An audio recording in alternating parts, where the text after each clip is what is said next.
They'll kill us. Abandoned widow with baby said. What the cowboy did next will shock you. The fence wire was stubborn, same as it had been all week. Caleb Rusk pressed the heel of his boot against a rotted post and yanked the wire tight with both hands, feeling the rust bite into his leather gloves. He tied it off without ceremony. No one would thank him for it. No one ever did. That was fine. He had stopped needing thanks somewhere around his 35th year. Around the same time, he stopped needing most things that other men seemed to require just to get through a day. Company, conversation, a reason to stay somewhere longer than a season. He swung back up into the saddle and turned his horse, a plain brown gelding named nothing in particular, toward the low ridge that separated the fence line from the valley road. The sun was sinking behind the hills to the west, bleeding orange and pink across a sky that had not seen proper rain in 4 months. The earth beneath him was the color of old bone, cracked, tired, patient in the way that only dead things are patient. Caleb felt a kinship with it he did not care to examine. He was 43 years old and worn in ways that did not show cleanly on the outside. His face was lean and darkened from years under open sky, framed by the kind of deep-set lines that come not only from sun and wind, but from carrying things quietly for too long. His hands were rough, his eyes were gray and steady, and gave away very little. He sat a horse the way a man does when riding is the only thing left in life that still feels natural. Before you continue listening, please let me know where in the world are you watching from today. Now back to the story. The bunkhouse at the Aldridge Ranch was 4 miles east. There was cold coffee waiting, maybe a half loaf of bread if the other hands had not finished it. That was his evening. That was enough. He crested the ridge, and he stopped. To the southwest, maybe 1.5 miles past the Cottonwood Bend where the Bell homestead sat, a column of smoke rose black and thick against the pale sky. Not the pale gray of a cook fire, not the thin white ribbon of a brush pile burning down. This was a dark, churning column, the kind that climbs fast and wide because it has found something serious to eat. A building. Caleb sat very still in the saddle and watched it for a moment. His jaw tightened. His eyes moved across the horizon with the slow, deliberate habit of a man who had once been paid to read landscapes for danger. No dust trails on the road, no movement along the creek bank. Whatever had caused that fire was either already gone or very quiet. He looked east toward the bunkhouse road. The smoke was not his business. He had ridden past trouble before, more times than he could count, and each time he had done it without guilt because the world is full of fires a single man cannot put out. You learn that. You learn it, and you keep moving, and you stay alive, and you wake up the next morning, able to do your job and take your small wage and not owe anyone anything. Caleb touched his heels to the horse's sides. Then the wind shifted. It came from the southwest, warm and dry, and carrying the smell of ash.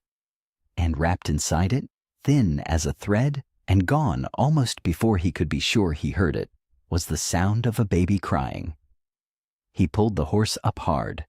The crying came again, faint, desperate, drifting up from somewhere below the ridge, down in the winding shadows of the dry creek bed that ran beneath the burned property. Caleb did not move for a full 5 seconds. Then, without fully deciding to, he turned the horse toward the sound. He dismounted at the creek bank and came down the short slope on foot, moving quietly out of pure habit.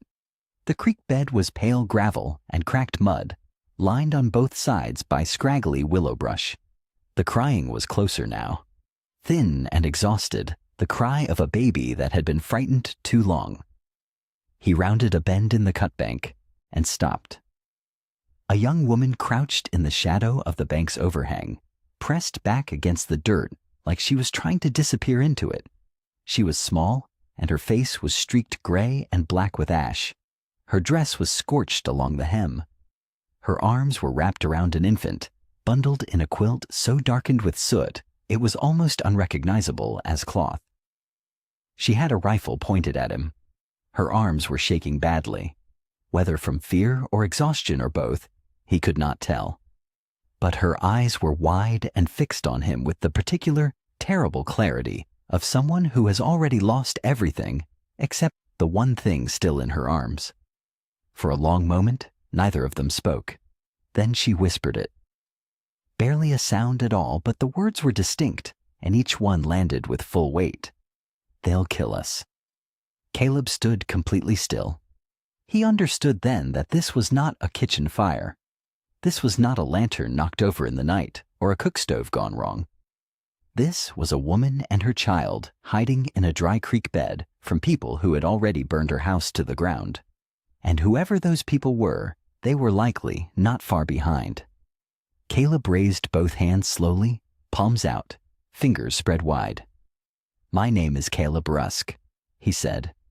His voice was low and even, the same tone he had once used to calm spooked horses on a battlefield. "I work fence for the Aldridge Ranch. I heard the baby crying from the ridge." He did not move toward her. He did not move at all. Mara kept the rifle up, but her arms trembled badly. The baby stirred against her chest and let out a small broken sound, more exhaustion than crying now. Her eyes moved from Caleb's face to his hands and back again, searching him for something that would tell her whether to believe him or not. "I'm not carrying any reason to hurt you," Caleb said. "I promise you that." The rifle lowered an inch, then another. Whatever strength had been holding her up seemed to go out all at once. Her shoulders dropped, her chin dipped. She pressed her lips together hard, fighting something back, and when she finally spoke, her voice was barely more than breath. "They killed Daniel." She swallowed. "My husband. His name was Daniel Bell." Caleb said nothing. He let her talk. It came out in broken pieces, the way a story does when the person telling it is still living inside the worst of it. Daniel had worked that homestead for 3 years, built the cabin himself, dug out the spring clearing by hand, post by post, season by season, until the water ran free beneath the cottonwoods. It was the cleanest water in the whole valley, she said, deep and steady even in drought. Silas Varn had wanted it. He had come twice with offers, and twice Daniel had said no. The spring was not for cattle operations. Daniel had other plans for it, plans that had something to do with people who needed water and could not pay Varn's prices. Mara did not explain all of that. She was moving too fast, her words stumbling over each other.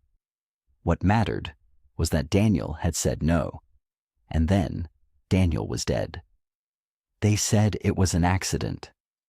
Her voice went flat when she said it, flat the way a person's voice gets when they stopped believing a lie so long ago that repeating it now barely even makes them angry.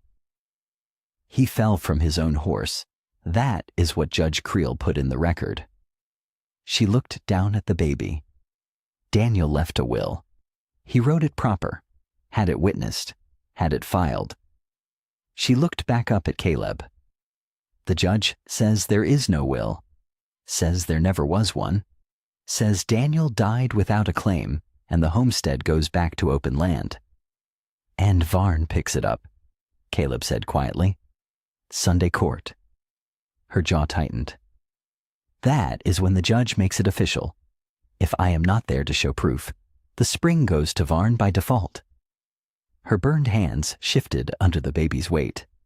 Daniel hid the will.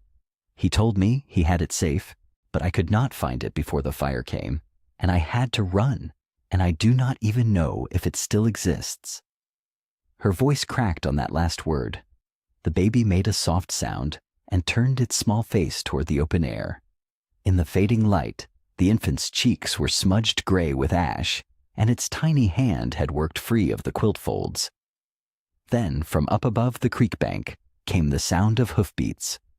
More than one horse, moving at a searching pace, not a gallop, the kind of pace riders use when they are looking for something they expect to find. Mara's eyes went wide. "Go," she whispered urgently. "Please, just go. They will kill all three of us, do you understand me? Just right away." Caleb looked up at the bank. Then he looked down at the baby. The tiny hand was open. Reaching, he gave the infant his finger without thinking, and the small soot-dark fist closed around it with surprising strength. Something in Caleb's chest moved, like a door that had been sealed shut for a very long time, shifting just barely on its hinges. He pulled his finger gently free. Then he reached out and took the baby carefully into the crook of his left arm. "Can you stand?" he said to Mara. She stared at him. "Can you stand?" he said again, quiet and steady. She nodded. He took her elbow with his free hand and helped her up. He guided her to the horse and pressed her hand to the saddle so she had something solid to hold. Then he turned and looked down the creek bed, reading the gravel and the shadows, finding the way that would leave the least trace. "Stay low," he said, "and stay close." He moved forward into the dark of the creek bed, the baby against his chest, and Mara's slow steps behind him, leading them both deeper into the shelter of the willow brush and the dry, dusty dark. Caleb found the bend in the creek where the willow brush grew thickest and pressed them both down into the hollow beneath it. "Stay here," he breathed. "Do not move. Do not speak." Mara sank against the cut bank with Jonah pulled tight to her chest. The baby was quiet now, worn out from crying, his small chest rising and falling in shallow, sleeping breaths. Caleb crouched beside them and watched through the thin screen of willow branches as the last orange light drained out of the sky. He heard the riders before he saw them. 4 horses, moving slow and purposeful up around the burned side of the homestead. The kind of men who searched without hurrying because they knew nobody would stop them. Caleb had seen that walk before, that particular brand of confidence that came from working for a man who owned the law. He recognized the one in front right away. Bram Voss. Voss was thick through the shoulders and rode slightly forward in the saddle, like a man always leaning into something he intended to knock down. He wore a gray duster that had seen a lot of use and a hat pulled low against the dust. Caleb had seen him twice before in town, both times standing close behind Silas Varn, the way a guard dog stands close behind a gate. Cruel eyes, patient mouth. The kind of man who did not lose his temper because he did not need to. Voss swung down from his horse and walked into the ruins of the bell cabin without hesitation. He kicked through the ash with his boot, turning over black boards, scattering what little remained of the walls. The other riders fanned out around him, doing the same. One of them found the iron frame of what had been a bed and shoved it aside with a grunt. Another crouched over a burned pile near where the front door had been, sifting through it with a gloved hand. "Nothing here but cinders," one of them called out. "Keep looking," Voss said. He did not raise his voice. He never seemed to need to. Another rider stopped near the far edge of the ruin. He bent down and lifted something small and pale from the ash. A ribbon. White fabric, gone gray with smoke. He turned it over in his fingers and then laughed, short and mean. "Found her wedding ribbon," he said. "That is about all that is left of her." Another one laughed too. Then the first one said something low that Caleb could not fully hear, but he caught the end of it clearly enough. "Widows burn easier than land records." Mara made a sound, the smallest sound in the world, barely a breath, but it had something broken inside it. Caleb put his hand on her arm, gentle but firm. He did not look at her. He kept his eyes on Voss and his hand steady on her sleeve until he felt her go still again. She was shaking. He could feel that through his palm. Fine, tight trembling, the kind a person does when they are holding something too big inside a body, too tired to contain it. Caleb did not move, did not breathe more than he had to. Then Voss turned from the ruins and looked toward the creek bed. He stood still for a moment, reading the land the way experienced men do, and took one slow step in their direction. Then another. Caleb did not hesitate. He reached back quietly, found his horse's halter rope where he had looped it around a willow root, and with one clean motion, he slapped the animal hard across the flank. The horse bolted. It crashed up and out of the creek bed in a spray of dry gravel and hit the open ground running, hooves thundering north across the flat. Voss shouted.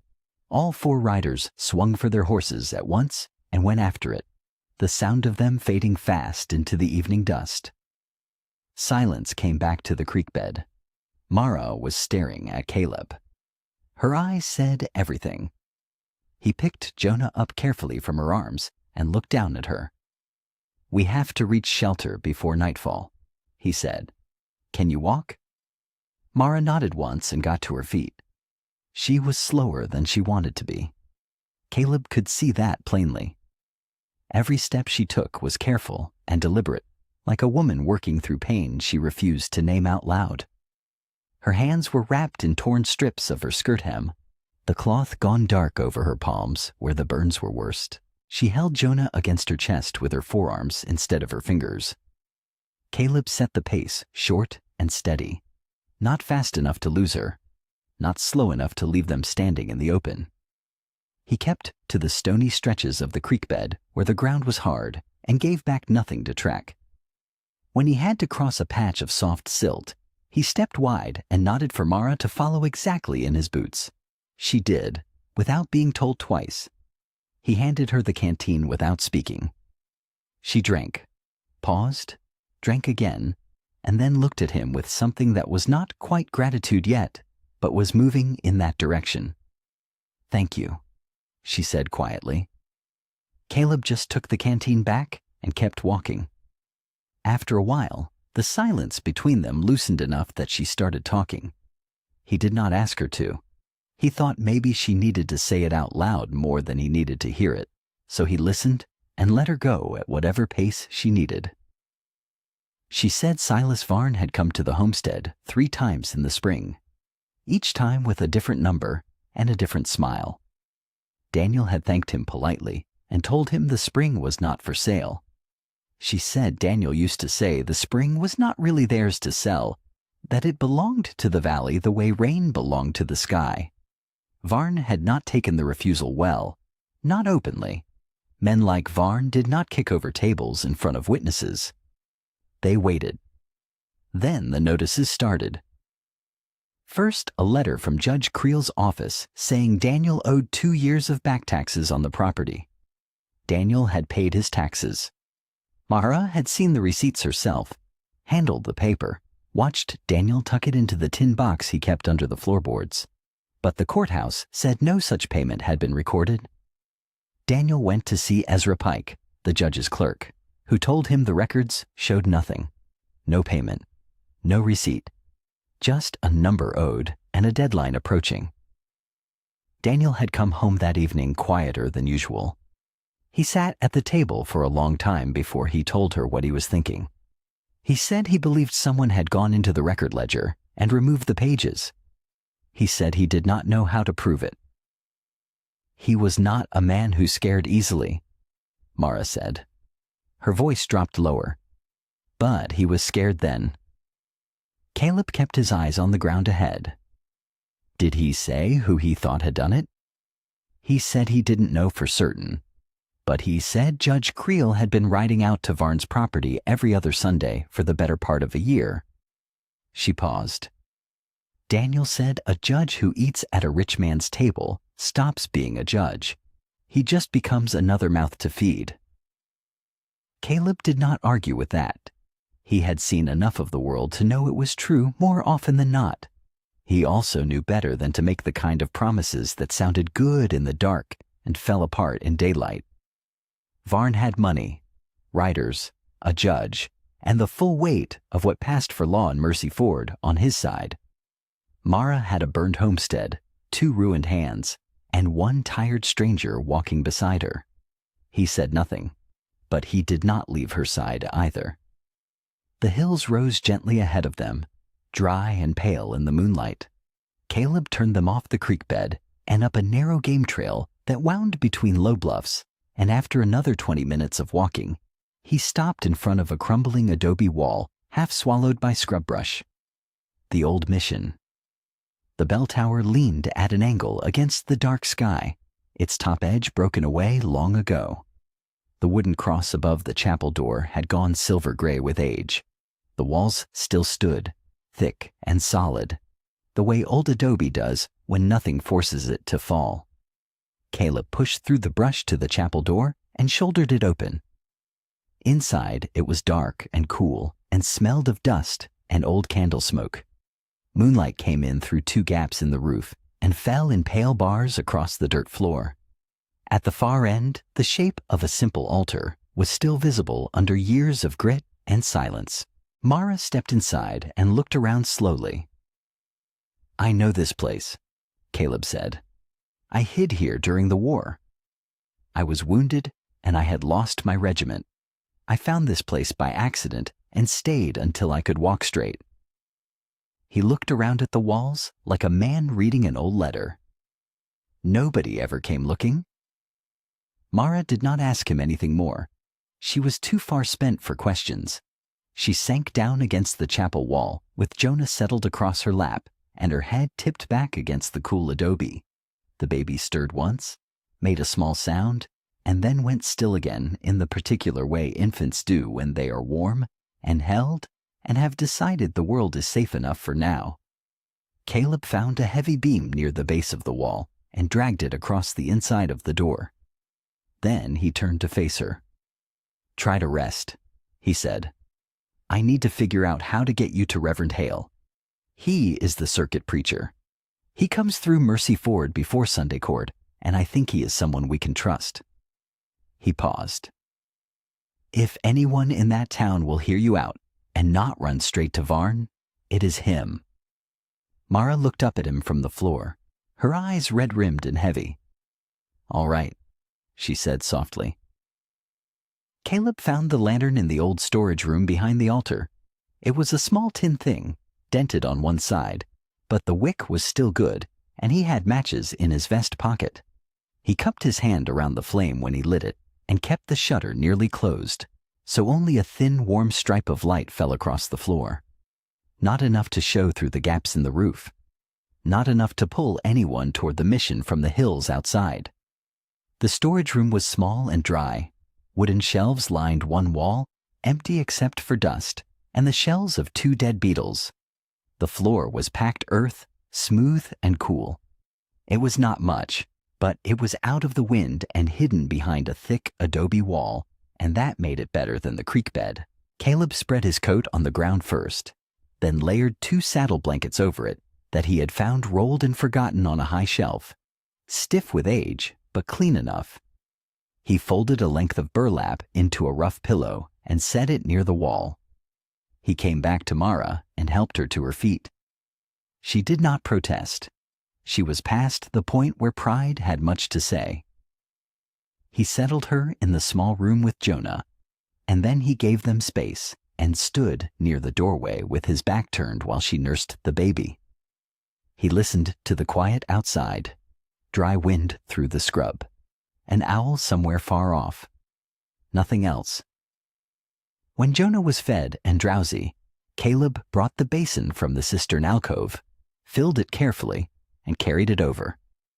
He tore a clean strip from the inside hem of his flannel shirt and dipped it in the water. "Let me," he said simply. Mara handed him the baby without a word. Jonah lay against Caleb's arm and blinked up at him with dark, sleepy eyes. The soot was ground into the creases of his face, along the bridge of his small nose, behind his ears, in the soft folds of his neck. Caleb cleaned it away in slow, careful passes, wringing the cloth and starting again. He worked like a man who understood that some things could not be rushed. After a moment, Mara spoke. "Daniel used to say that," she said quietly. She was watching Caleb's hands. "That God always leaves a shelter somewhere before people know they need it." She glanced up toward the cracked ceiling of the old chapel beyond the doorway.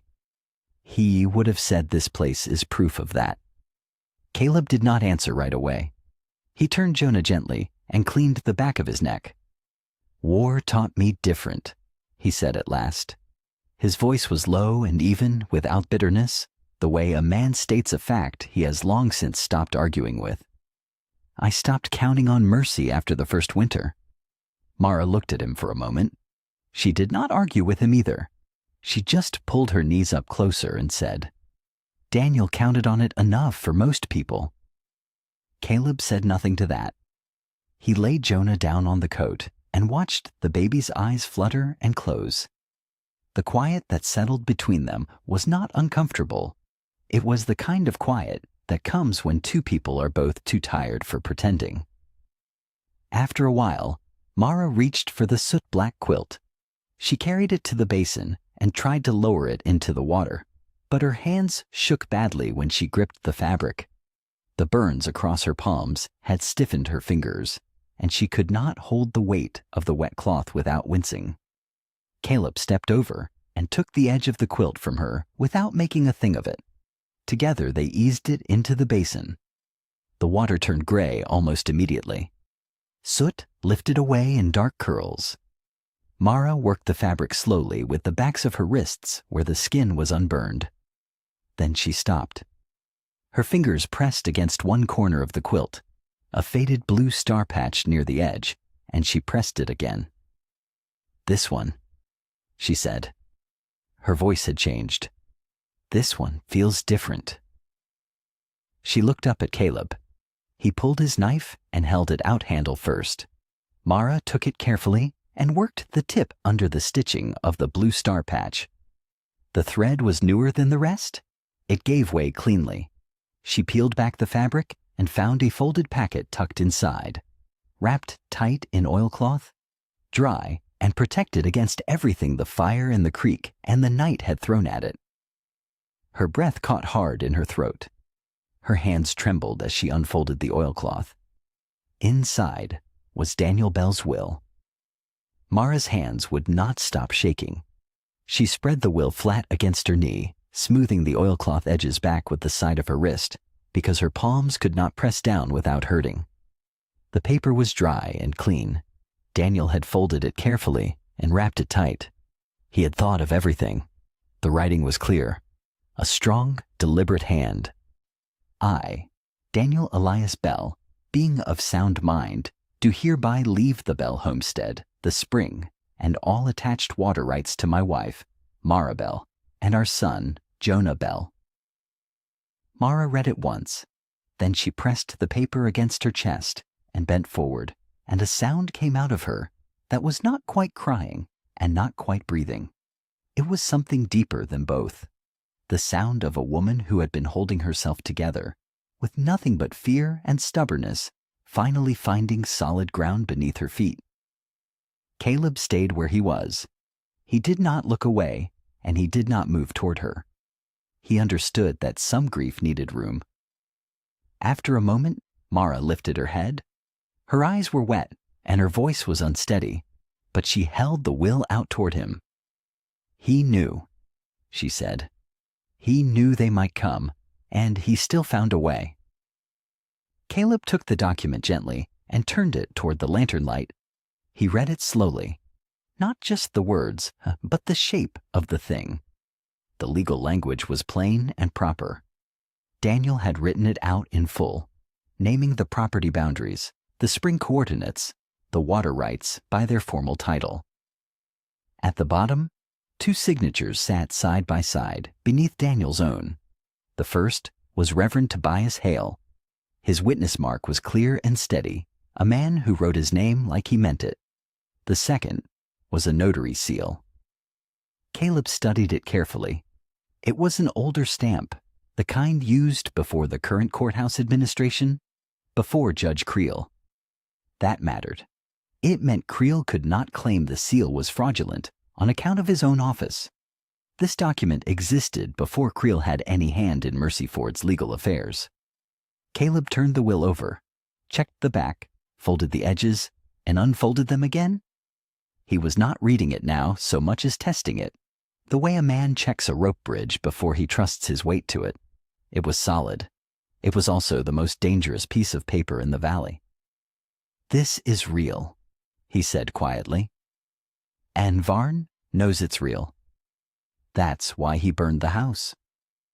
Mara nodded. She had wiped her face and was watching him carefully. "Can we use it?" she asked.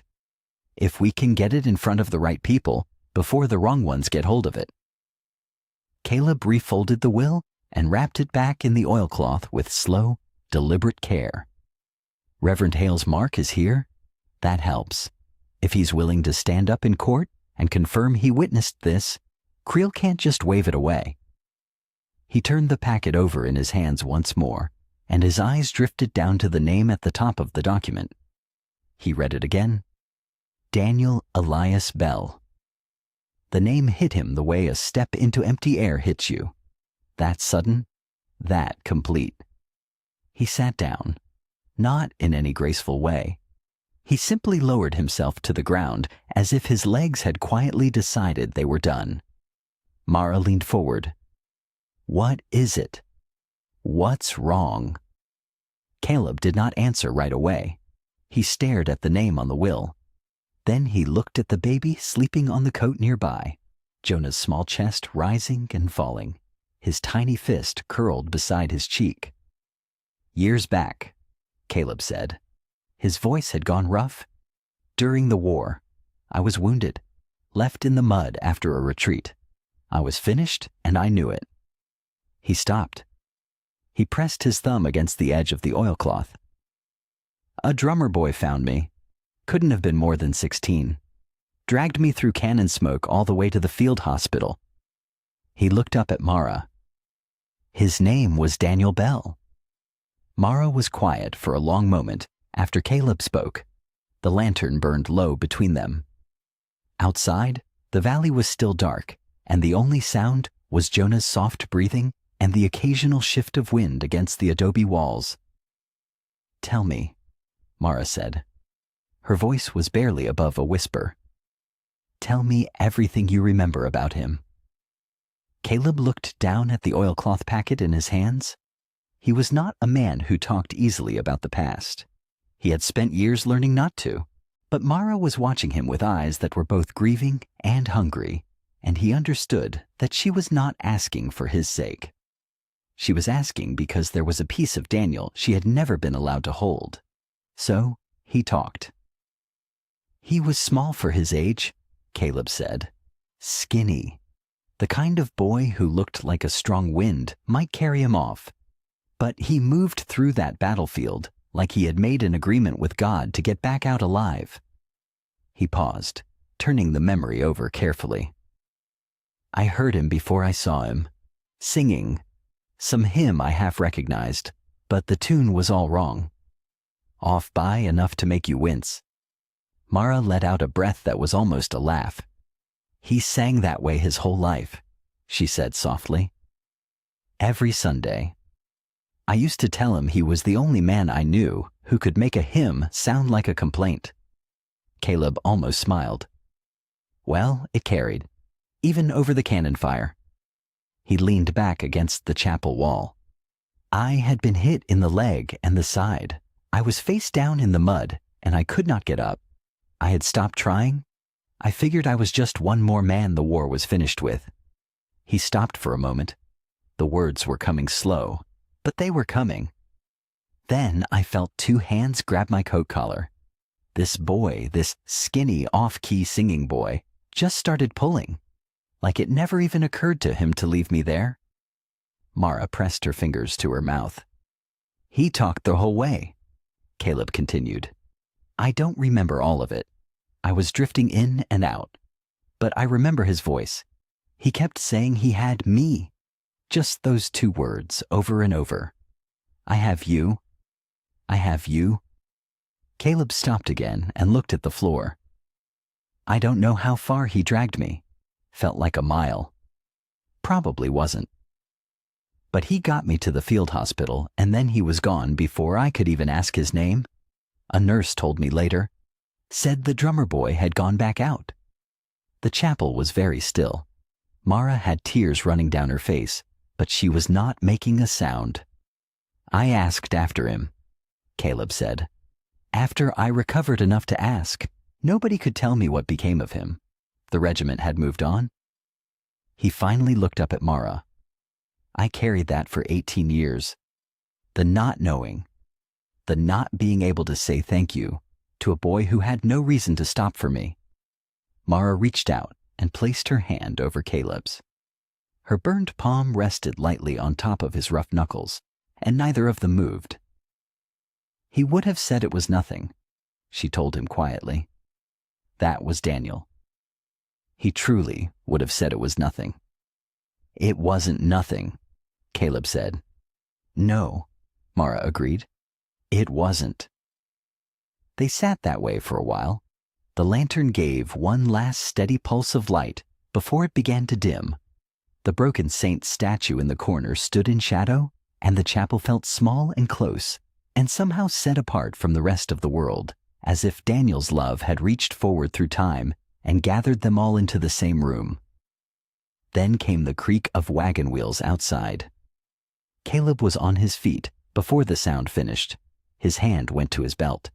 He moved to the cracked door and looked through the gap. A battered wagon was picking its way up the dry track toward the mission. A single mule. A stout, white-haired woman on the bench with a covered basket on her lap, sitting straight as a fence post, despite every rut in the road. Caleb let out a slow breath and lowered his hand. He opened the door. Lottie Mae Finch climbed down from the wagon without waiting for help, which seemed to be the only way she knew how to do anything. She was carrying the basket in the crook of one arm and a folded stack of clean cloth under the other, and she looked at Caleb with the calm, measuring gaze of a woman who had seen hard things and was not particularly impressed by hard things. I brought bread, she said, and milk. Baby needs milk. She looked past him into the chapel. How's the girl? Holding, Caleb said. Lottie Mae nodded like that was exactly what she expected and stepped inside. Mara looked up from the floor, startled. Then something in her face softened at the sight of the old woman, the way a person softens when they see someone who knew them before everything went wrong. Lottie Mae set the basket down, pulled out a cloth-wrapped loaf, a small stoppered jar of milk, and 2 strips of clean linen for Mara's burns. She worked without fuss, but her eyes were troubled, and when she finally sat down on an old crate and folded her hands, her expression had shifted into something heavier. You need to hear what's being said in town, she told them both. No softening of it, no easing in, just the plain truth, the way Lottie Mae had always delivered plain truths. Creel made a declaration yesterday evening. He's calling you a fugitive, Mara. Says you forged a will and burned your own house to make a false claim on the spring. Mara went very still. Varn's offering a reward, Lottie Mae continued. Enough money to make poor men stupid. And Sunday court is set to go right after the church service tomorrow morning. If you're not there to make your claim in person, Varn gets the spring by default. The judge will hand it over before the congregations even finish their coffee. The silence that followed was thick and sharp at the same time. Mara looked at Caleb. Her face had gone pale beneath the ash and exhaustion. We have to run, she said, before they find us here. We take Jonah and we go east. We go somewhere Varn's name doesn't reach. Caleb picked up the oilcloth packet from the floor. He looked at it for a moment, at Daniel's name pressed beneath the folded edge. Then he turned to the soot-black quilt lying draped across the basin. He walked over to it, folded it carefully, and pressed the oilcloth packet back into the torn lining, tucking it against the blue star patch with steady hands. When he turned around, his voice was quiet, but there was nothing uncertain in it. Daniel Bell carried me when I couldn't stand, he said. Now I'll carry what he left behind. The sun was already mean by the time Caleb reached the edge of Mercy Ford. He had come in from the south, cutting through dry scrub and following the line of a stone fence that ran behind the livery stable.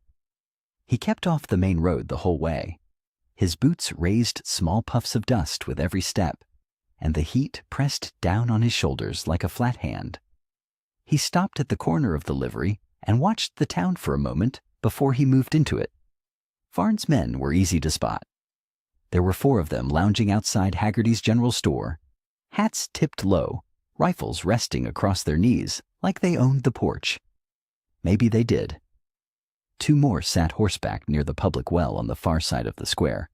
Varn's brand burned clear on their saddlebags. A farmer with a mule and 2 empty buckets stood at the edge of the square, looking at the well, then looking at the riders, then turning his mule around without a word and going back the way he came. Caleb watched that and filed it away. He pulled his hat down and walked. The street was not empty, but it had that particular quiet that comes when people are afraid to be noticed. 2 women near the dry goods shop went silent as he passed and kept their eyes on the boards beneath their feet. The barber standing in his own doorway looked at Caleb once, then looked away, then stepped back inside and pulled the door half shut behind him. Caleb kept walking. Near the post office, he caught a piece of conversation between 2 men standing just inside the alley mouth. They had not seen him. "Creel says she burned it herself," one of them muttered. "Says she was never right after the baby came. Said Daniel told him she'd been acting strange for months." Daniel Bell never set foot in Creel's office. The other man said quietly. "I know that," the first man said. "But I also know what Varn does to men who say so out loud." The second man said nothing after that. Caleb walked on. He heard 2 more versions of it before he reached the courthouse steps. Each one had the same shape. Mara was unstable. Daniel had been behind on taxes and had borrowed against land he had no real title to.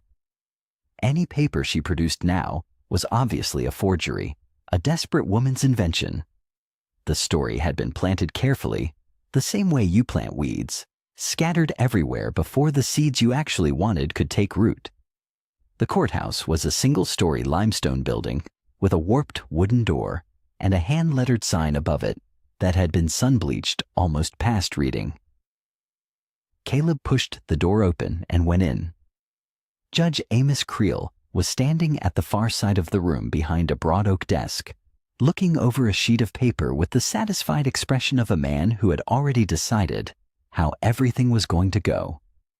He was well dressed for a frontier judge, coat brushed, collar straight, silver watch chain catching the window light. He looked up at Caleb, and his face arranged itself into something that resembled welcome. "Morning," Caleb said. "I'd like to see the Bell land record. The water claim Daniel Bell filed on the spring above the cottonwood draw?" Creel smiled the way a cat smiles, slow and very patient. "Well now," he said, "I'm afraid you've had a wasted walk. Daniel Bell carried no valid claim to that spring. He was delinquent on his land tax for 2 consecutive terms and had no legal standing to file a water right." He tilted his head slightly. "And as for a will, none was ever properly submitted to this court." Ezra Pike stood at a narrow shelf along the side wall, holding a ledger open with both hands. His hands were trembling.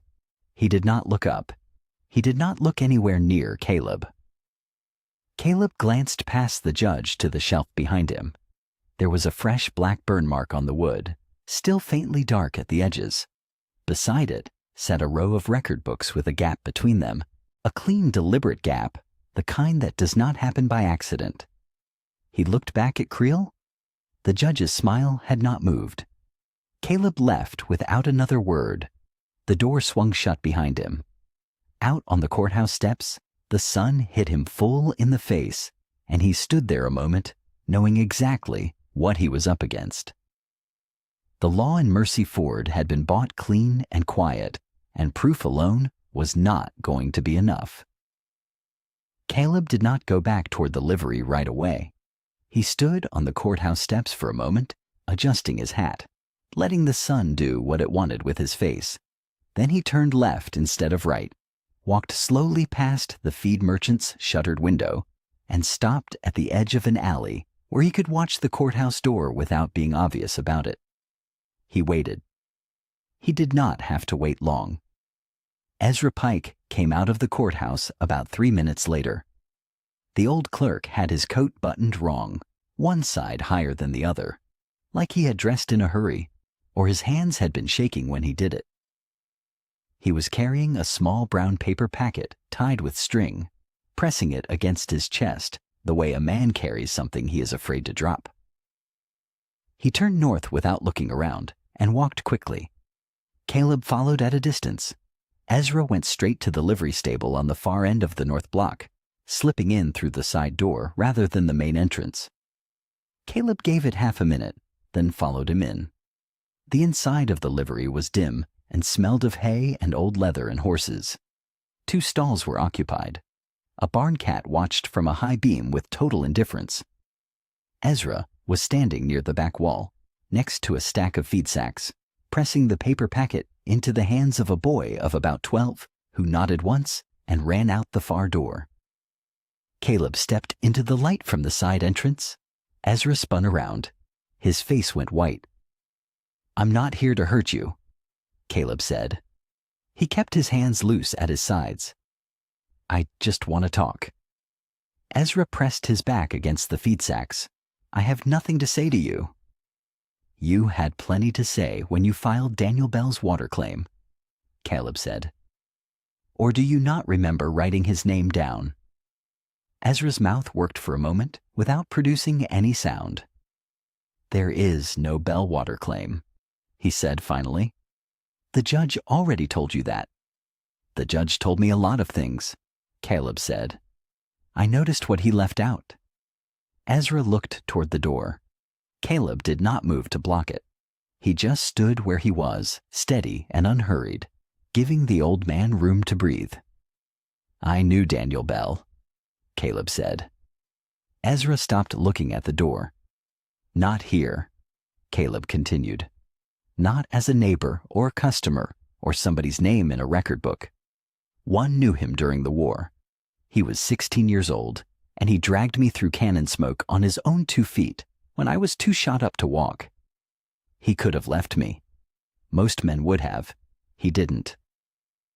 Ezra said nothing, but he was listening now. His hands had gone still against the feed sacks.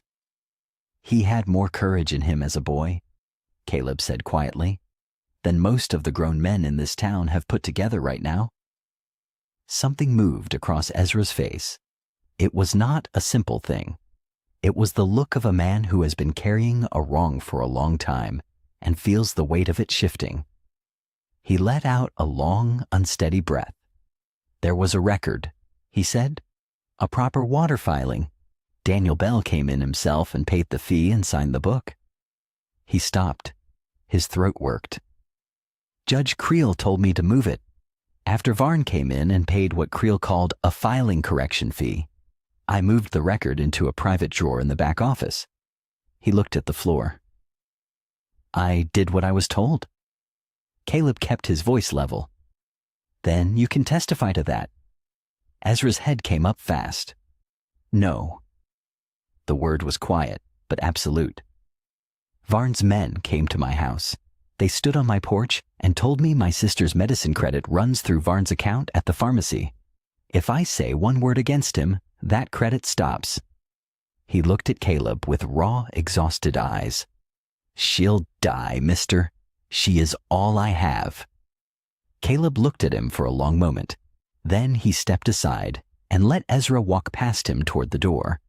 He watched the old clerk hurry out into the hard white light of the street, clutching his coat around him even in the heat, and disappear around the corner. Caleb stood in the shadow of the livery door. Varn was not simply trying to steal a spring. He had worked his way into the town the way rot works into old timber, slow and quiet, and all the way through. Debt, illness, shame, the pharmacy credit, the grazing leases, the water rights at the public well. Each one was a chain, and Varn held every chain, and the people wearing them, had stopped believing there was any other way to live. Caleb picked up his hat from where he had set it on a post, turned it once in his hands, and put it back on. He walked out of the livery and started back toward the hills. Caleb got back to the mission a little past noon. The sun was high and mean, pressing down on the cracked hills like it had a grudge against the whole valley. He came in through the back, the way he had taught himself to enter any place he was not certain was safe, moving quietly along the adobe wall until he could see the door and confirm nobody new had come. Lottie Mae was sitting on an overturned crate near the old altar, rocking Jonah against her wide shoulder and humming something low and shapeless. The baby was awake, his dark eyes moving slowly around the dim room, like he was trying to understand what world he had been born into.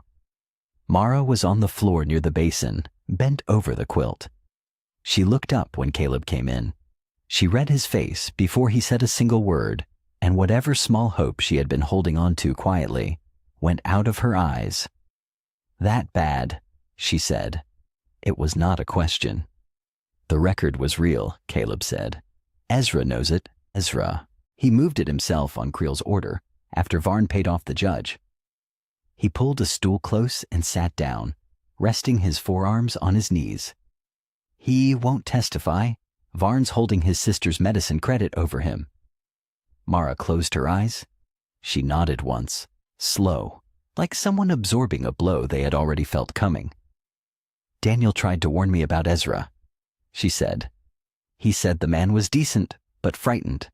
Said frightened men were Varn's favorite kind." Lottie Mae made a short sound from across the room. Not quite a word. The kind of sound a woman makes when she has lived long enough to recognize evil by its patterns. Caleb stood and went to check the side window, then the rear door, scanning the hillside. Nothing moved out there except heat shimmer and one slow hawk circling above the ridge. He came back inside. Mara had not moved. She was still bent over the quilt, but now her hands were moving differently, not washing it, not folding it. She was studying it the way you study something you are only beginning to understand. "Caleb," she said. He came to her side. She pointed to a spot near the lower corner, away from where the first blue star patch had been. There was another one, smaller than the first. The stitching around it was tight and careful, and slightly newer than everything surrounding it, just like the other had been. Caleb looked at it for a moment. Then he took out his knife. Mara held the fabric steady while he worked the blade gently along the seam, careful and slow. The stitching gave way in small increments. He lifted the corner of the patch, and there it was, another fold of paper tucked behind a thin layer of batting. This piece was smaller than the will, softer. The paper had been handled many times before it was sewn away. Mara took it from him. Her fingers were trembling. She unfolded it and read it once, silently. Then she pressed it flat against her knee, breathed, and read it again. "It's from Daniel," she said. Her voice had gone very quiet. "He wrote it in case he never came home?" Caleb said nothing. He waited. She read it aloud. Daniel's handwriting was plain and careful. He told Mara not to be afraid of Varn because Varn was only powerful as long as people believed he was. He said Ezra Pike had filed the water claim properly and that Ezra's name was in the original ledger, which meant the record existed whether Varn wanted it to or not. He said he feared Judge Creel would try to bury it, and that if they had, someone with a steady conscience could make them dig it back up. Then came the part that made Mara's breath catch. Daniel wrote that the spring was not theirs to hoard. He wrote that water given freely by God should never be turned into a chain around the neck of people who had nothing. He wanted the spring to serve the widows whose husbands the land had used up, the small farmers watching their fields crack and split, the veterans drifting with nowhere to stop, the families whose animals were dying because a rich man controlled the only water worth drinking. Mara set the note down in her lap. She pressed both hands over her face.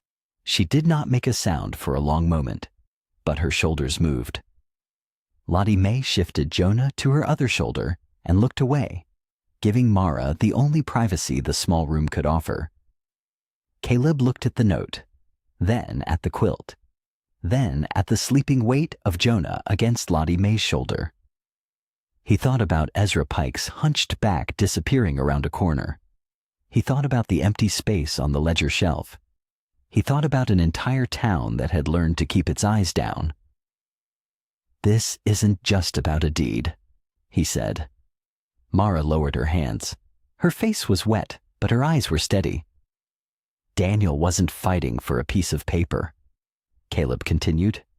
"He was fighting for every person in that valley Varn has been slowly strangling." He picked up the note and looked at Daniel's handwriting one more time. If he wanted that spring to serve this valley, then this valley is going to have to hear the truth. The road south of town was empty in the afternoon heat. Caleb walked it with his hat pulled low, keeping to the edge where the scrub brush offered some thin shade. His boots raised small puffs of pale dust with every step, the kind of dust that settles on a man's clothes and makes him look like he belongs to the land whether he wants to or not. He was heading toward the Mission Road junction, where Reverend Hale typically came through on his circuit. If Hale was on schedule, he would pass through before sundown. Caleb wanted to reach him before anyone else did. He heard the horse before he saw it. A slow, unhurried sound. A big animal, well-fed and well-shod, moving at the pace of a man who has never once needed to hurry because the world has always waited for him. Silas Varn came around the bend near the empty cattle pen, riding a deep-chested roan with a silver-fitted bridle that caught the sun. He wore a dark coat despite the heat, pressed and clean, and a hat that cost more than most men in Mercy Ford earned in a month. He looked like a man on his way to church. He looked like a man who always looked like he was on his way to church. He slowed the roan and stopped it neatly across the road. "Mr. Rusk," he said. His voice was warm and measured, the voice of a man accustomed to being listened to. "I was hoping to run into you." Caleb stopped walking. He did not reach for anything. He stood easy, hands loose at his sides. "Mr. Varn?" he said. Varn stepped down from the roan with the unhurried ease of a man who owned the ground he was stepping onto. He looped the reins over the fence post of the empty cattle pen and turned to face Caleb with something that looked almost like concern on his face. "I want you to know," Varn said, "that I hold no ill feelings toward you. You found a woman in distress and you helped her. That speaks well of you. It truly does."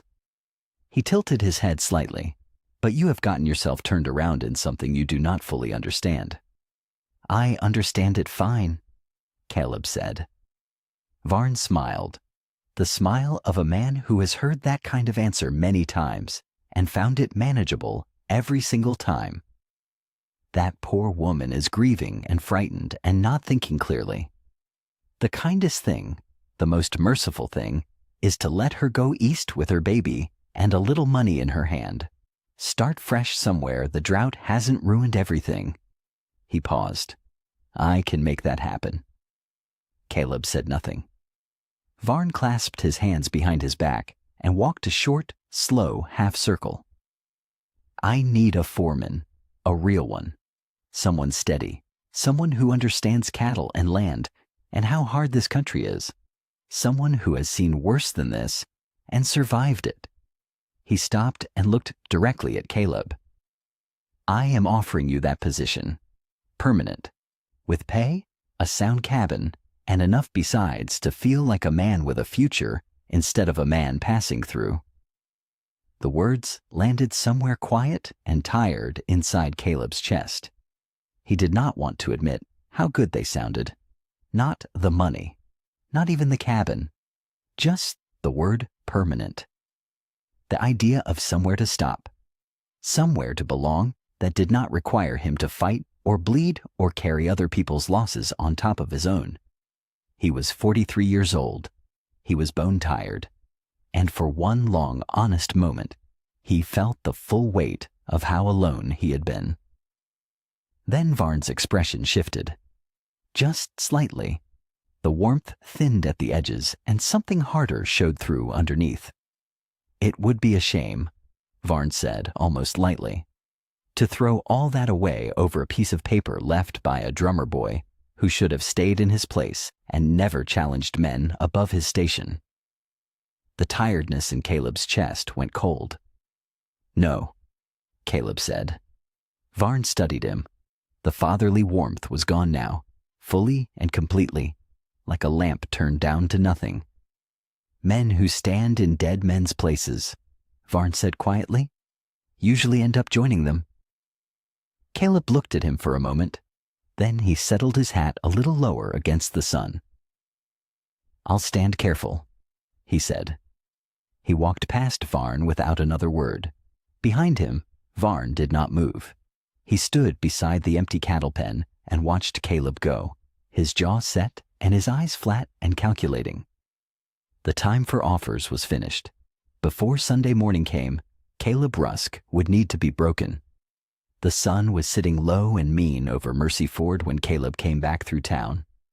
He heard it before he saw it. Laughter. The kind that had a sharp edge to it. The kind that was meant to cut somebody down. He turned the corner onto the main street and stopped. 3 of Varn's riders stood outside the wash house near the Mission Road. They had dragged Lottie Mae's big wooden wash tubs into the middle of the street and upended them. Soapy water spread dark and wide across the pale dust. Clean laundry was scattered everywhere. Sheets, shirts, work trousers, a child's dress. All of it tumbled through the dirt, picking up filth with every second that passed. Lottie Mae stood in the middle of it, straight-backed and pale, gripping a wooden laundry paddle like she was considering using it. One of the riders, a wide-shouldered man with a tobacco-stained grin, stood close enough to make his presence a threat without touching her. "Just wanted to know who you been washing for, old woman," he said loudly, playing to the street. "Seems like you got some interesting customers lately." A dozen townspeople stood watching from the boardwalks. The general store owner, 2 women from the church, the blacksmith leaning in his doorway with his arms crossed. Nobody moved. Nobody said a word. They looked at the ground, or at the walls, or at anything that was not Lottie Mae standing alone in that mess. Caleb felt the anger rise through him fast and clean. He understood the game. Varn's rider was not just humiliating one old woman. He was sending a message to every person on that street. This is what helping costs. This is what you get for standing beside the wrong people. Look away and stay safe. A gun would give them exactly what they wanted. One shot fired, and Caleb would be the dangerous drifter who had shot up the town. Mara would be the fugitive he was protecting. Varn would walk into Sunday court, looking like the reasonable man restoring order. Caleb took off his hat. He walked into the street, past the rider, past the spilled tubs, and he knelt down in the dust beside a scattered pile of wet shirts. He picked up the first one carefully, shook the dirt from it, folded it once across his knee, and set it aside. The rider stopped laughing. Caleb picked up another piece of laundry, a woman's blouse, soaked and gray with street dust. He shook it gently and folded it. "Hey," the rider said. "Hey, I'm talking to you." Caleb did not answer. He reached for a child's small dress and smoothed it out with both hands. The silence on the street changed. It had been a heavy silence before, the kind full of shame and held breath. Now it was something else, something watching. Lottie Mae made a sound in her throat, low and tight, like she was pushing back tears with everything she had. She knelt down across from Caleb and began gathering her own laundry. Then the wagon at the side of the street moved. The canvas at the back shifted, and Maribel stepped down into the dust. Caleb's stomach tightened when he saw her. She had come hidden in the wagon, quiet and unannounced. She should not have been there. Every instinct in him said she should not have been there. But she was. She was holding Jonah against her chest with one arm, and she walked to the nearest piece of scattered laundry and knelt down and picked it up. A long moment passed. Then the blacksmith's wife stepped off the boardwalk. She crossed the street without a word and knelt beside Mara. Then a boy from the general store, maybe 14 years old, came forward and started gathering sheets. Then 2 churchwomen came down from the boardwalk together, their faces set with quiet determination. One by one, without speeches or arguments, people came off the boardwalk and into the dust. Varn's rider looked around at all of them. His grin was gone. His hand rested near his belt, but had nowhere purposeful to go. You cannot shoot a town full of people picking up laundry. You cannot threaten your way out of looking exactly like what you are. Caleb glanced up at Mara from where he knelt. She was standing now, fully upright in the middle of the street, holding Jonah against her shoulder in plain sight of every person in Mercy Ford. Her face was tired and ash pale and completely steady. And all around her, the town was finally moving. The townspeople drifted apart slowly, the way people do when they are not quite sure what just happened, but know something has shifted. Nobody made a speech about it. Nobody needed to. They just gathered the last of Lottie Mae's laundry, handed it back to her in quiet stacks, and walked back to their shops and their porches and their lives. Varn's riders had already gone. Caleb stood up from the dust and brushed his knees. He looked down the main street of Mercy Ford and saw the last of the churchwomen disappearing around the far corner. The general store boy was back behind the counter. The blacksmith's wife had returned to her yard. Everything looked the same as before. But it was not the same. Something small and alive had moved through this town today, and everyone who had been standing on those boardwalks knew it. Lottie Mae was stacking the last of her folded laundry into the wagon bed, muttering to herself about soapy water being wasted on perfectly good dust, when hoofbeats came up the north road at a steady pace. Caleb turned. A lean man on a brown road horse came through the edge of town, sitting tall in the saddle the way men do when they have ridden many miles and learn not to slump. He wore a plain dark coat, dusty from travel, and a wide-brimmed hat that had seen considerable weather. His face was angular and kind, with deep-set eyes that took in the scattered puddles of soapy water and the remnants of tension in the street without needing an explanation. Reverend Tobias Hale was not expected until Sunday morning. He pulled up beside Caleb and looked down from the saddle. "I heard trouble on the road," he said simply. "Thought I'd come early." Caleb looked at the man for a moment. Then he said, "Good timing, Reverend." Mara had come forward from beside the wagon, still holding Jonah. When she saw Reverend Hale, her eyes filled fast. She pressed her lips together hard, fighting it. The Reverend dismounted.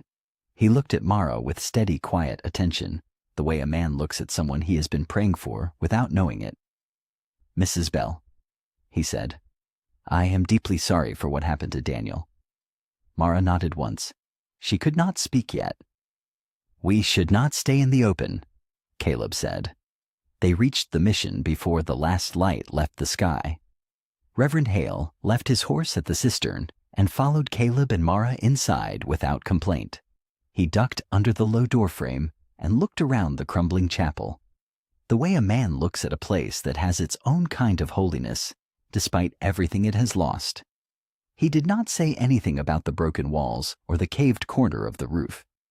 He just set his hat on the old stone ledge and waited. Mara brought out Daniel's will. She unfolded it carefully on the flat of the altar stone and smoothed it with both hands. Her burned fingers trembled slightly, but she kept them steady enough. Reverend Hale leaned over the document in the lantern light and studied it without touching it for a long moment. Then he placed one finger gently beneath the witness mark in the lower left corner. "That is my signature," he said. There was no hesitation in it, no performance, just a plain man stating a plain truth. Mara let out a slow breath. "Daniel came to me 3 weeks before he died," Reverend Hale continued. He straightened and looked at Mara directly. He said he did not trust the courthouse any longer. He said he needed a witness who could not be bought and would not be frightened. A pause?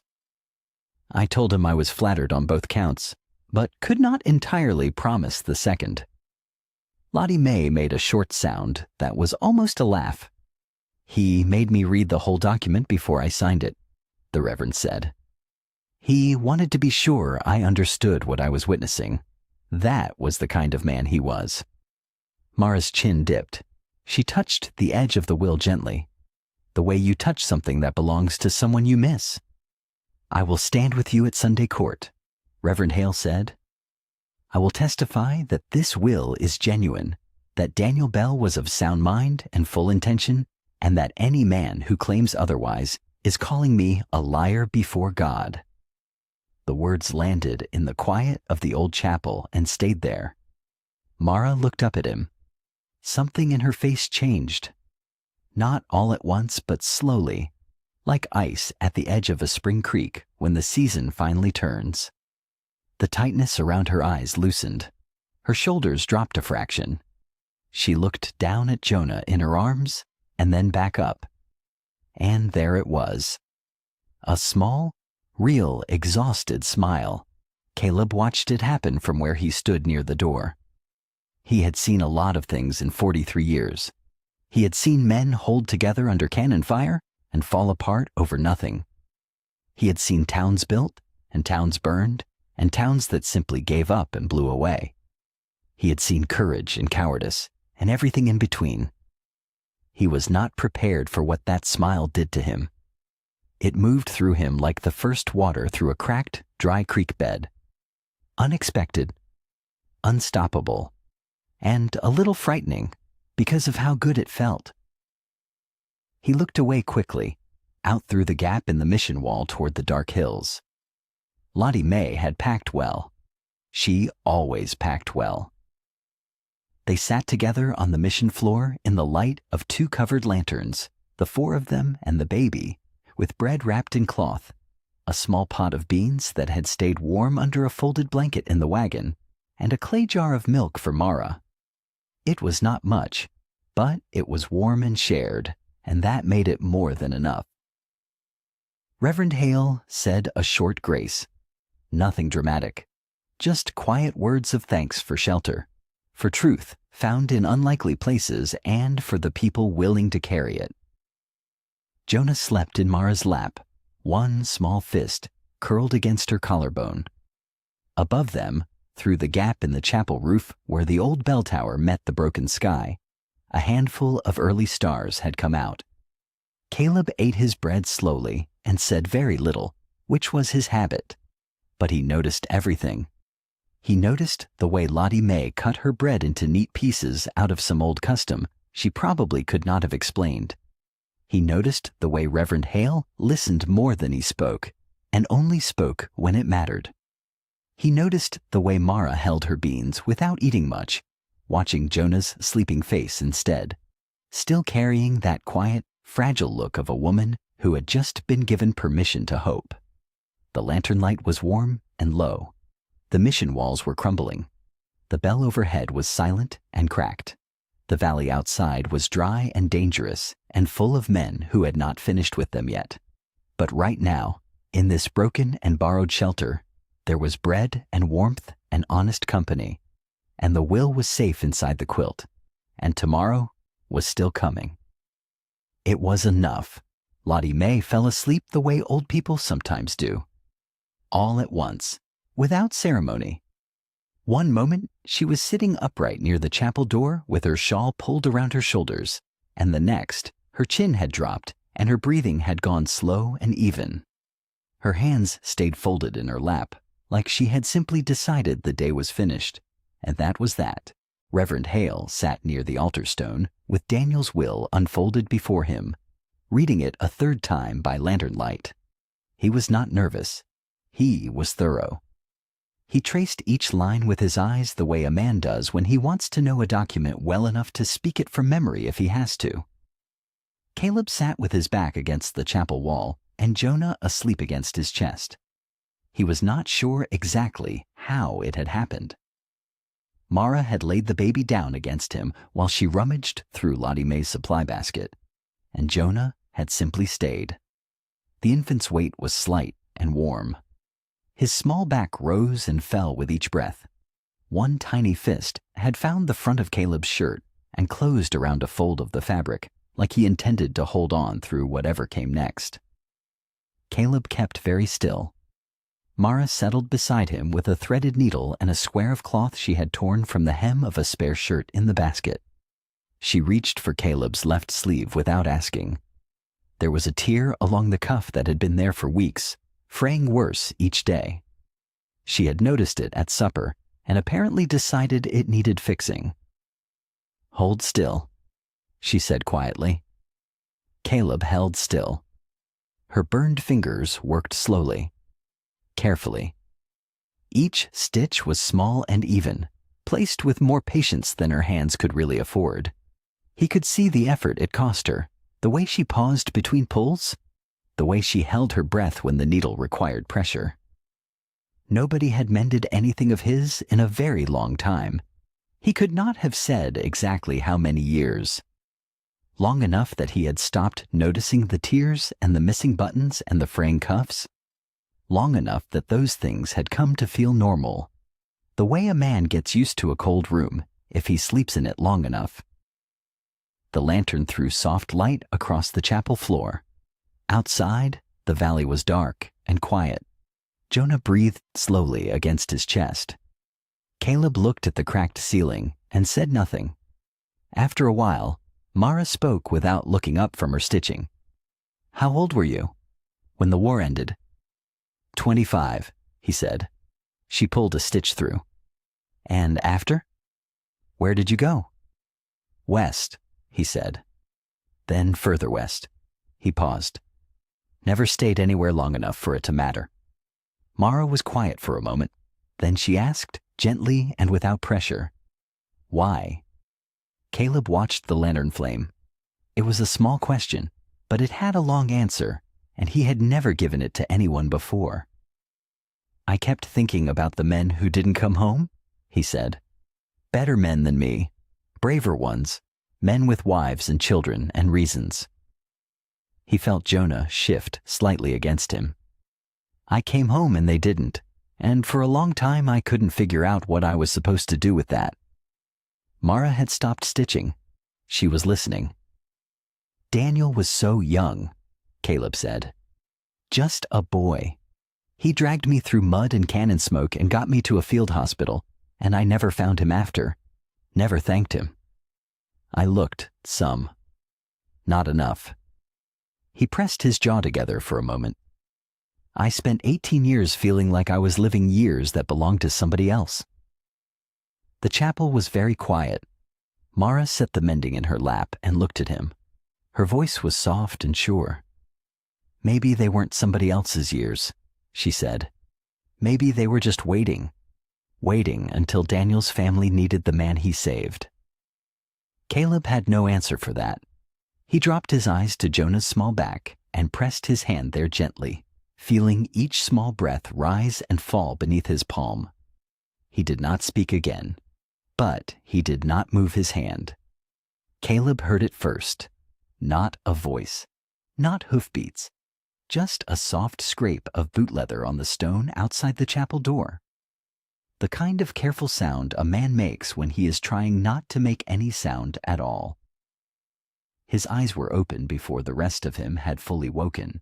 He was on his feet in one motion, leaving Jonah wrapped in the saddle blanket where the baby had been placed after falling asleep. He touched Mara's shoulder in the dark. One firm press. She woke instantly, the way mothers do, already reaching for Jonah before she had even lifted her head. "Move," Caleb whispered. "Behind the altar wall. Now." Mara did not ask questions. She gathered Jonah against her chest and pressed herself into the narrow storage alcove behind the old altar stone. Reverend Hale was already awake, sitting up with the will in his hands, his face calm in the darkness, the way a man's face gets when he has lived long enough to stop being surprised by trouble. "Give me the will," Caleb said. Hale folded it against his chest. I will stay with it. There was no time to argue. The door came in hard. 2 men, then a third behind them. They carried a single lantern between them, held low, sweeping it along the floor and walls. They were not wild about it. They were methodical, searching. One moved straight toward the storage room where the quilt had been laid across the foot of Mara's makeshift bed. The second moved along the near wall. The third held the door. Caleb stepped out from beside the altar. "Nothing here worth stealing," he said. The nearest man spun and came at him fast. Caleb took the blow across his shoulder and drove the man back into the chapel wall hard enough to crack dust from the old adobe. The second man dropped the lantern, reaching for his gun. The lantern hit the floor and rolled.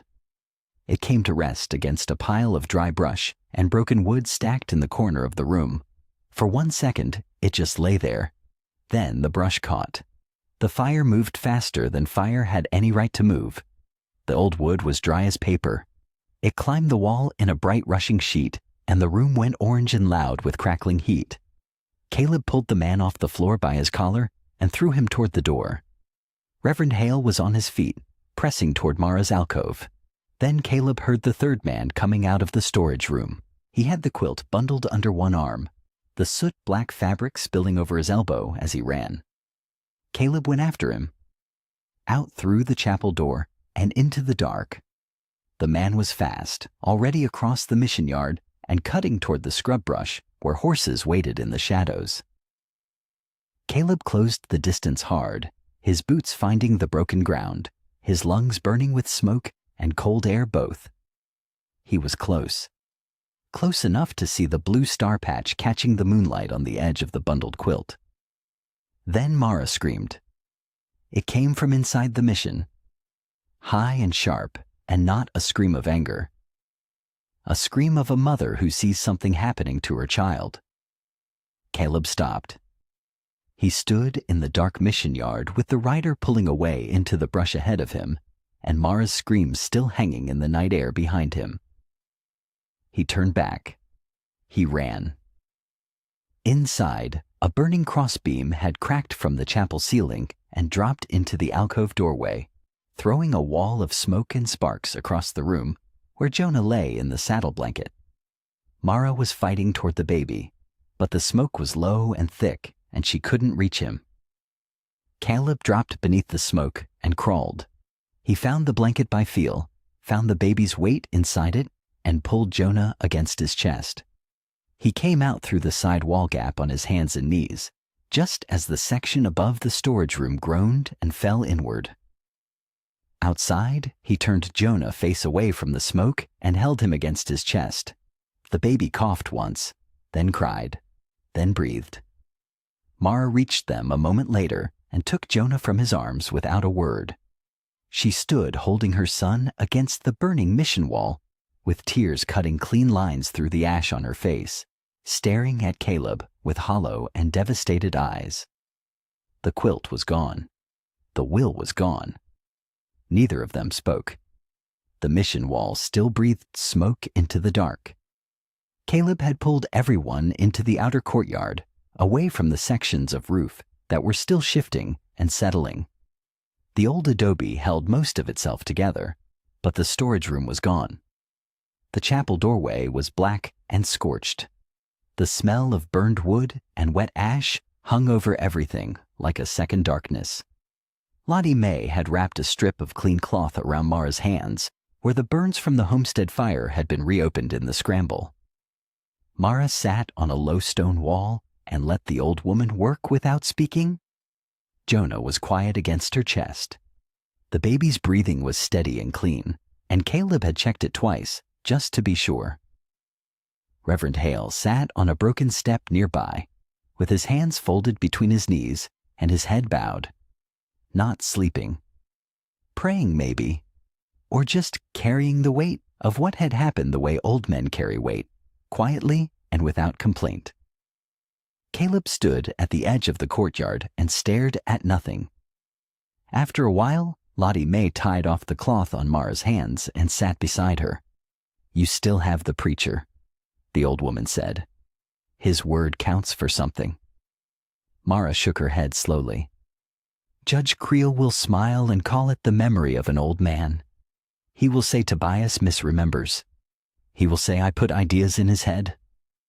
Her voice was flat, not angry anymore. Just empty, the way a vessel gets when everything has been poured out of it.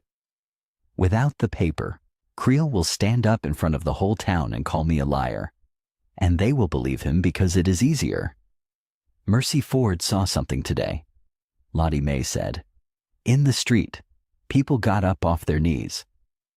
People picked up laundry, Mara said. That is not the same as standing before a judge. Lottie Mae was quiet for a moment.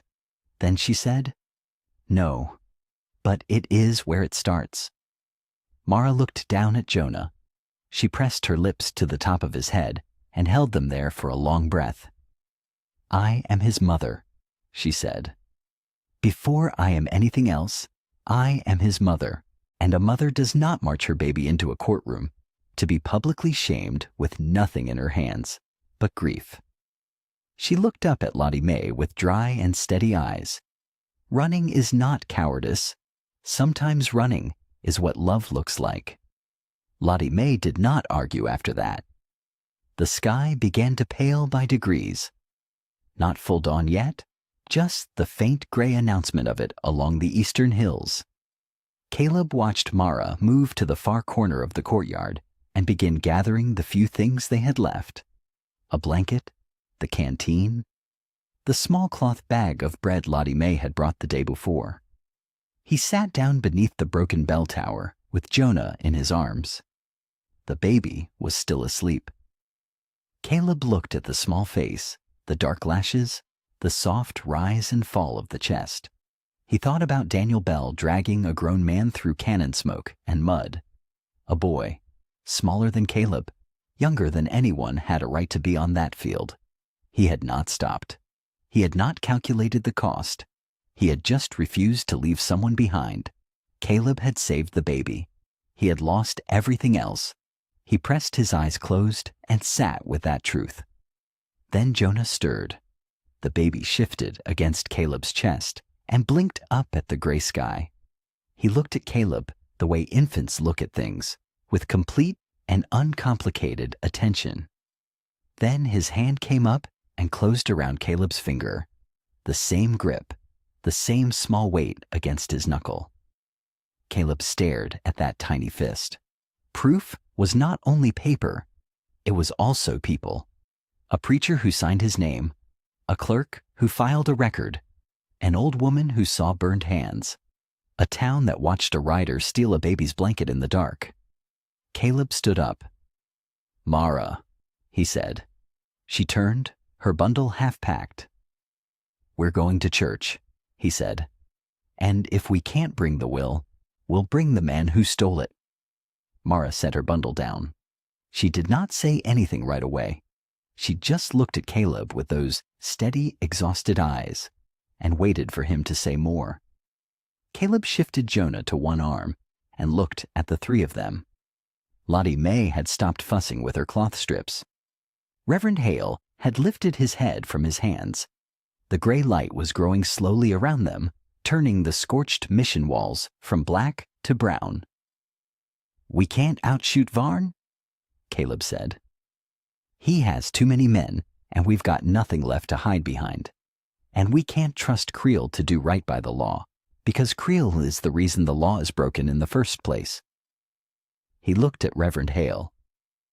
But there's one thing Varn hasn't counted on. And what's that? The preacher asked. He thinks the town is still asleep, Caleb said. Yesterday in the street, people got up. They were quiet about it, but they got up. Varn's men don't know how to fight that. They know how to fight guns and money and desperation.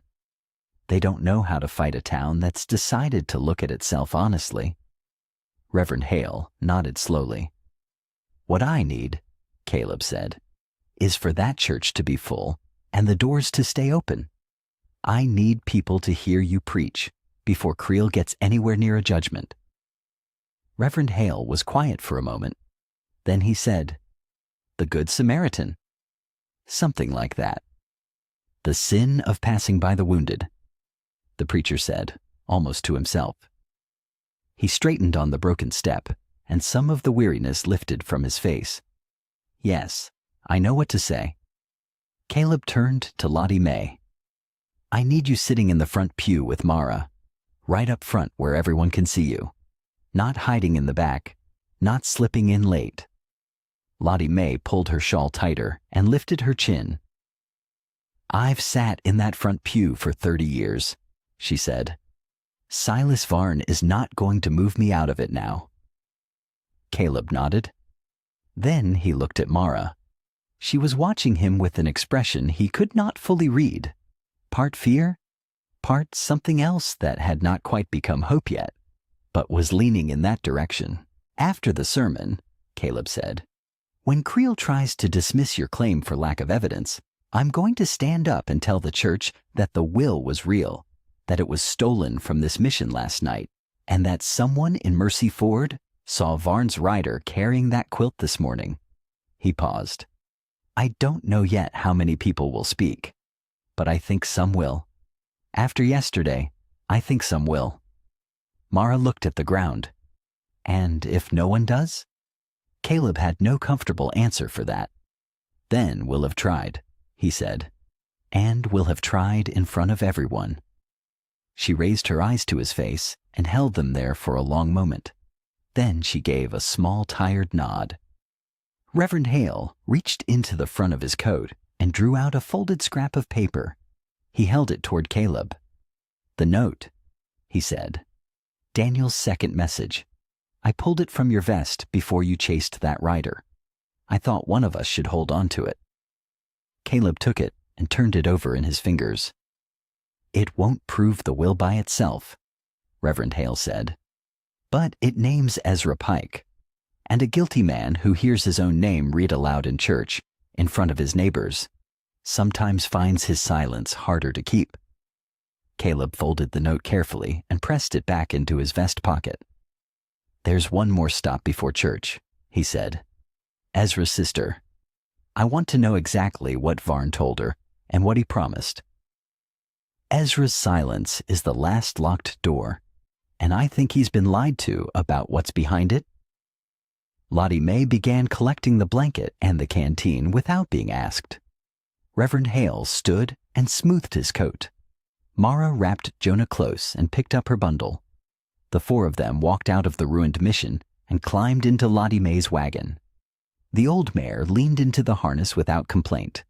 The sun was just clearing the eastern hills, pale gold and thin, laying long shadows across the dry valley floor as Mercy Ford waited in the distance. The apothecary was not yet open. Caleb went around the side of the building to the narrow door that faced the alley. He had asked Lottie Mae about it the night before, quietly, while Reverend Hale was praying over the will. She had told him about Clara Pike without much prompting. Lottie Mae knew most things about most people in Mercy Ford. She said Clara was gentle and sick, and that she had been bedridden since winter, with something that settled in her lungs and would not leave. Caleb knocked softly. A thin voice answered after a moment. "Come in." The room was small and cool and smelled of camphor and dried herbs. A narrow bed sat against the far wall beneath a single window. The curtain was pale cotton, nearly worn through, and the morning light came in softly. Clara Pike lay propped against two flat pillows, a quilt pulled to her chest. She was a slight woman, older than she probably should have looked, with gray streaking her dark hair and eyes that were sharp and watchful, despite the pallor in her face. She looked at Caleb without fear, just steady curiosity. "You're not the apothecary," she said.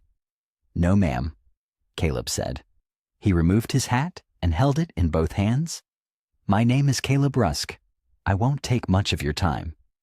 "Sit down," she said, nodding toward a small chair beside the bed. "You look like you've been up all night." "Most of it," he admitted. He sat. The chair creaked under him. He looked at her carefully and decided she was the kind of woman who did not need things softened before she could hear them. "I want to ask you about your medicine debt," he said. "The one Silas Varn told your brother he was covering?" Something moved across Clara's face. Not surprise exactly. More like the expression of a person who has suspected a thing for a long time and is now watching it be confirmed. "What about it?" she asked. "Do you know who paid it?" She was quiet for a moment. Her hands smoothed the edge of the quilt. "A man came in early spring," she said. "I was having a bad week. Ezra had gone out to the Eastern Range to file some grazing papers, and I was here alone. The apothecary told me later that a man had come in and settled the whole account, paid it clear." She paused. "He left his name in the ledger. Daniel Bell." Caleb breathed out slowly through his nose. "Daniel Bell," he repeated. "I never met him properly," Clara said. "But Ezra knew him. Helped him file some kind of water claim a while back. Ezra never said much about it, but I could tell he respected the man." She looked at Caleb directly. "Why are you asking me this?" "Because your brother believes that debt is still hanging over you," Caleb said. "Varn told him it was. Varn told him if Ezra didn't stay quiet and stay useful, your medicine would stop coming." Clara was very still. "That debt was paid months ago," Caleb said, "by the same man Ezra helped. And Ezra has been protecting a lie ever since, thinking he was protecting you." Clara closed her eyes for a moment. When she opened them, they were wet, but her voice stayed even. "He never told me," she said quietly. "Ezra never said a word about any of it." The door behind Caleb opened. Ezra Pike stepped into the room with a small paper package under one arm and stopped dead when he saw Caleb sitting beside his sister's bed. The color left his face. His mouth opened and then closed again. "Ezra," Caleb said. He did not raise his voice. "Sit down." Ezra did not sit. He stood frozen in the doorway with the medicine package clutched against his chest, like it was the only solid thing in the room. Caleb looked at him evenly. "Daniel Bell paid your sister's bill," he said. "Last spring.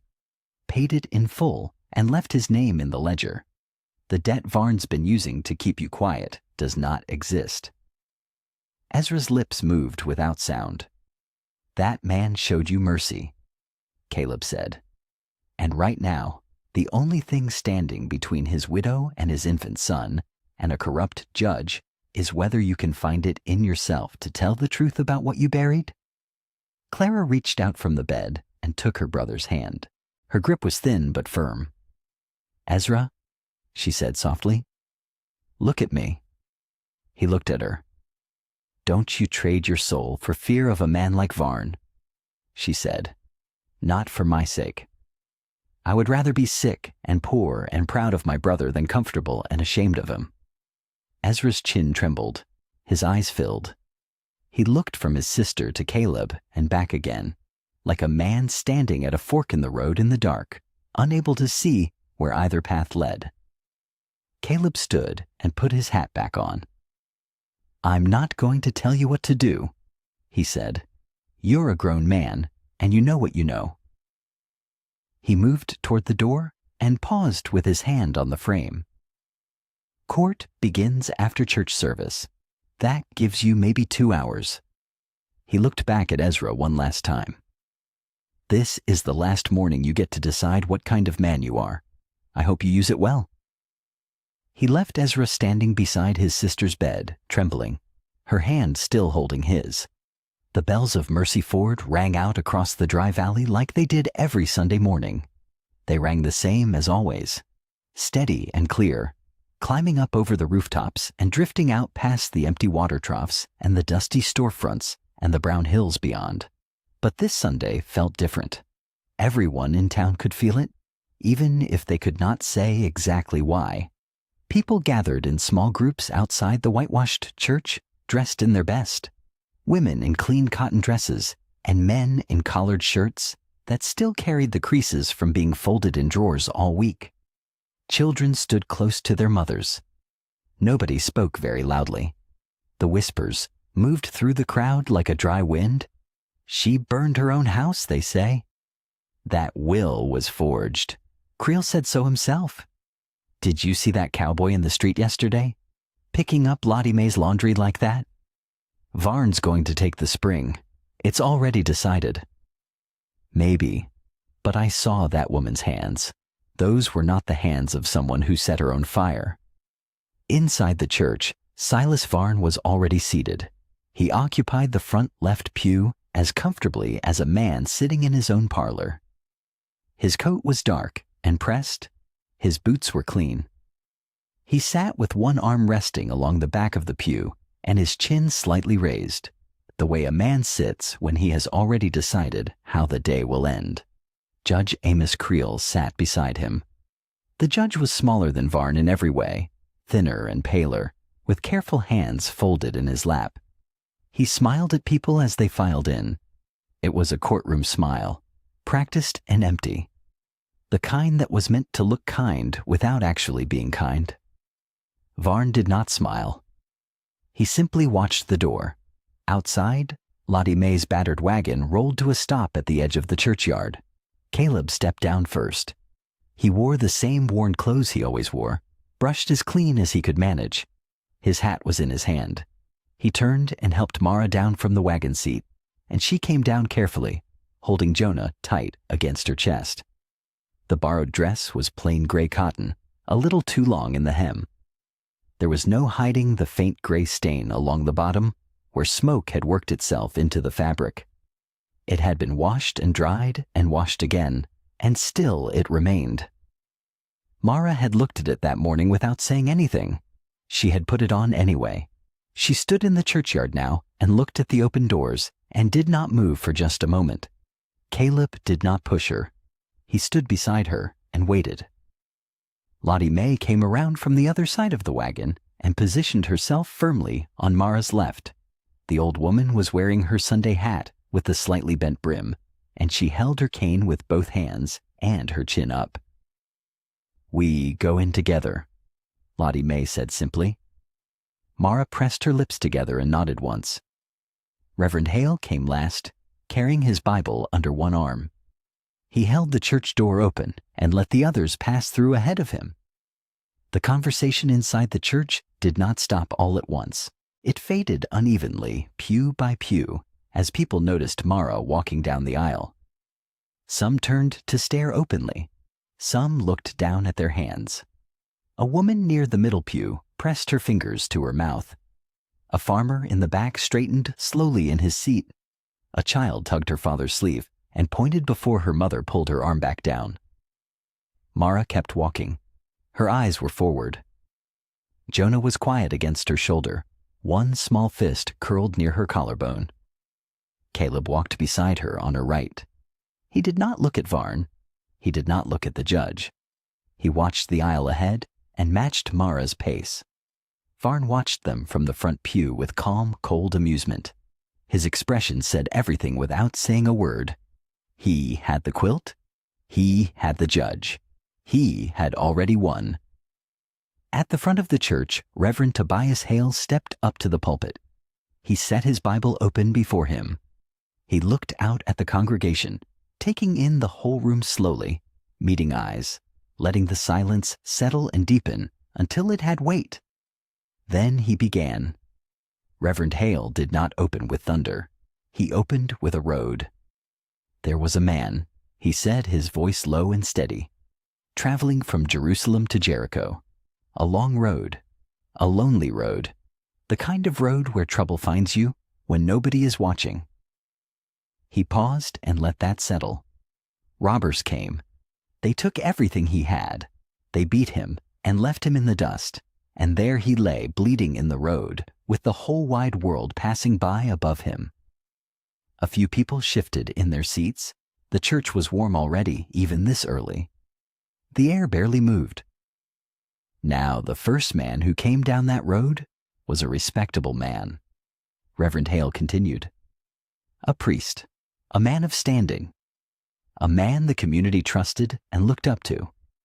He let that sit for a beat. And that man saw the wounded stranger and crossed to the other side of the road. Caleb sat very still. He was not thinking about the Bible.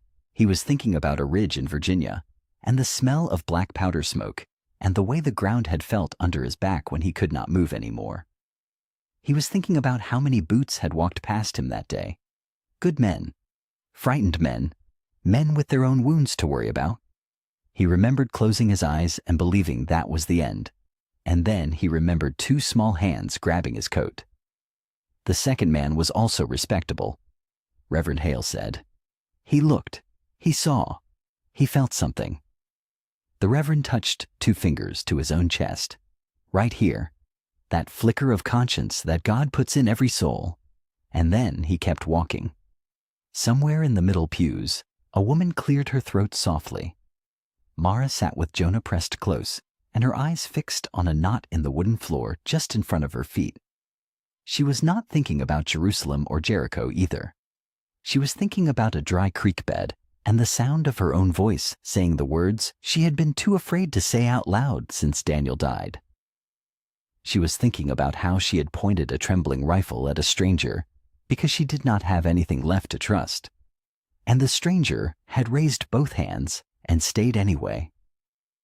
But then, Reverend Hale said, and his voice lifted just slightly, a third man came down that road, a Samaritan, a man the respectable folks would not have sat beside at supper, a man they would have looked past on the street.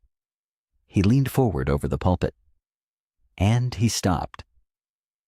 Lottie Mae's jaw tightened. She remembered the feel of wet laundry hitting dust.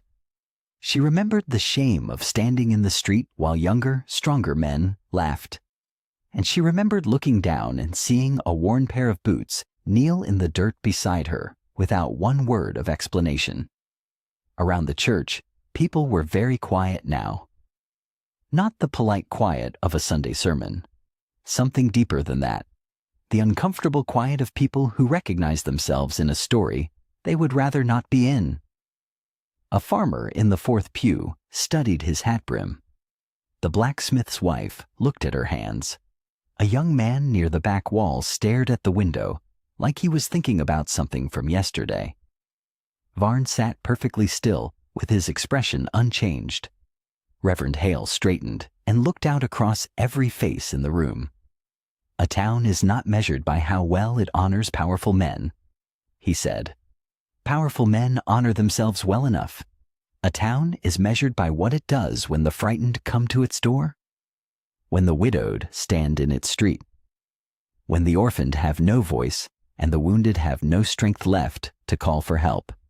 He closed his Bible gently. That is the measure. That has always been the measure. The silence that followed was the heaviest thing in the room. Then Judge Creel rose from the front pew, smoothing his jacket with both hands and lifting his voice with practiced authority. Thank you, Reverend. Beautifully spoken. He turned to face the congregation with his courtroom smile already in place. Sunday court will now come to order. The matter of Mara Bell's alleged claim to the Bell Spring and homestead is before this court. Mrs. Bell, you are present. You will note for the record that no valid will has been entered as evidence. He clasped his hands together. Unless you can produce the document in question, this court has no choice but to dismiss your claim and recognize Silas Varn's rightful acquisition of the property. Mara pulled Jonah tighter against her chest. Her knuckles went pale around the baby's blanket. Caleb stood up. Caleb did not raise his voice. He did not reach for the gun at his hip. He did not point a finger or slam a fist against a pew. He simply stood up straight, turned toward Judge Creel, and spoke the way a man speaks when he has already decided he is not afraid of the answer. Your Honor, he said, the will exists. Creel tilted his head with patient disbelief. Mr. Rusk, I have already stated for the record that no valid document has been produced. If Mrs. Bell cannot present the will to this court, then there is nothing further to discuss. The will was sewn inside the lining of that baby's quilt, Caleb said. He nodded toward Jonah, who sat quietly in Mara's arms, watching the ceiling with wide dark eyes. Daniel Bell hid it there beneath a blue star patch, wrapped in oilcloth, because he knew his house might be searched. His wife found it 2 nights ago. A low murmur moved through the pews. Varn let out a short, easy laugh. It was the kind of laugh a man uses to close a door before anyone can look through it. A will sewn inside a baby blanket. He shook his head slowly, like a schoolteacher disappointed by a poor answer. I have to give you credit, Rusk. That is a desperate story. It would be, Caleb said, if the quilt was still missing. Varn's smile did not change, but something behind his eyes did. Creel straightened his jacket and adopted the expression of a man exercising great restraint. Mr. Rusk, I will say this plainly. Filing false accusations in a court of law carries serious consequences. I would encourage you to think carefully before continuing. Caleb looked at him for a moment. I have thought carefully, he said. I have thought about it since Friday evening, when I found a young widow hiding in a dry creek bed with a burned baby and no one in this town coming to help her. Nobody laughed this time.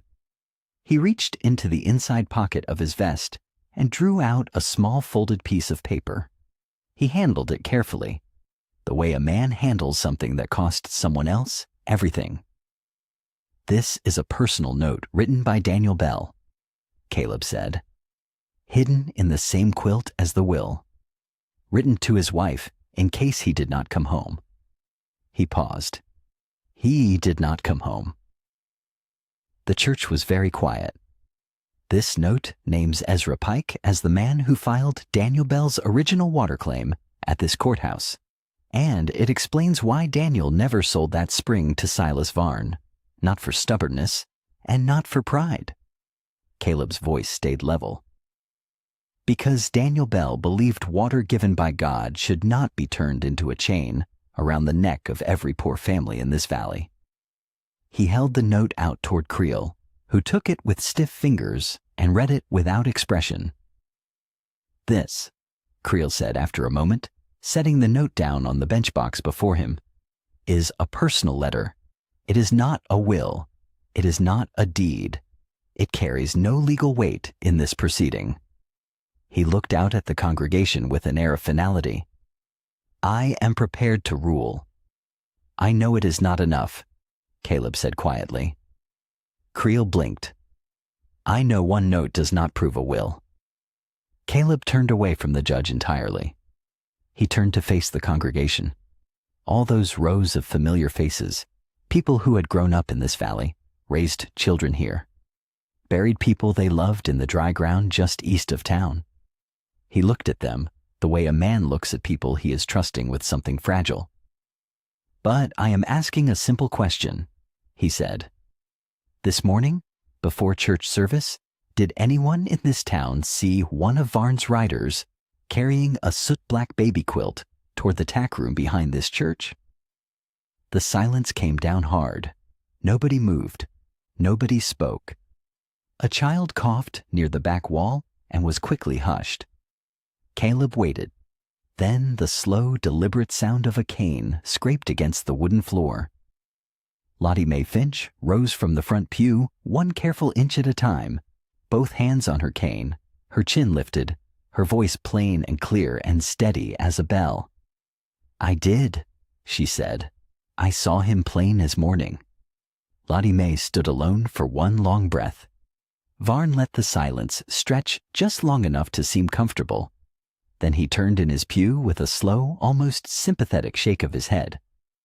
Lottie Mae Finch, he said gently, like a man correcting a child he was fond of.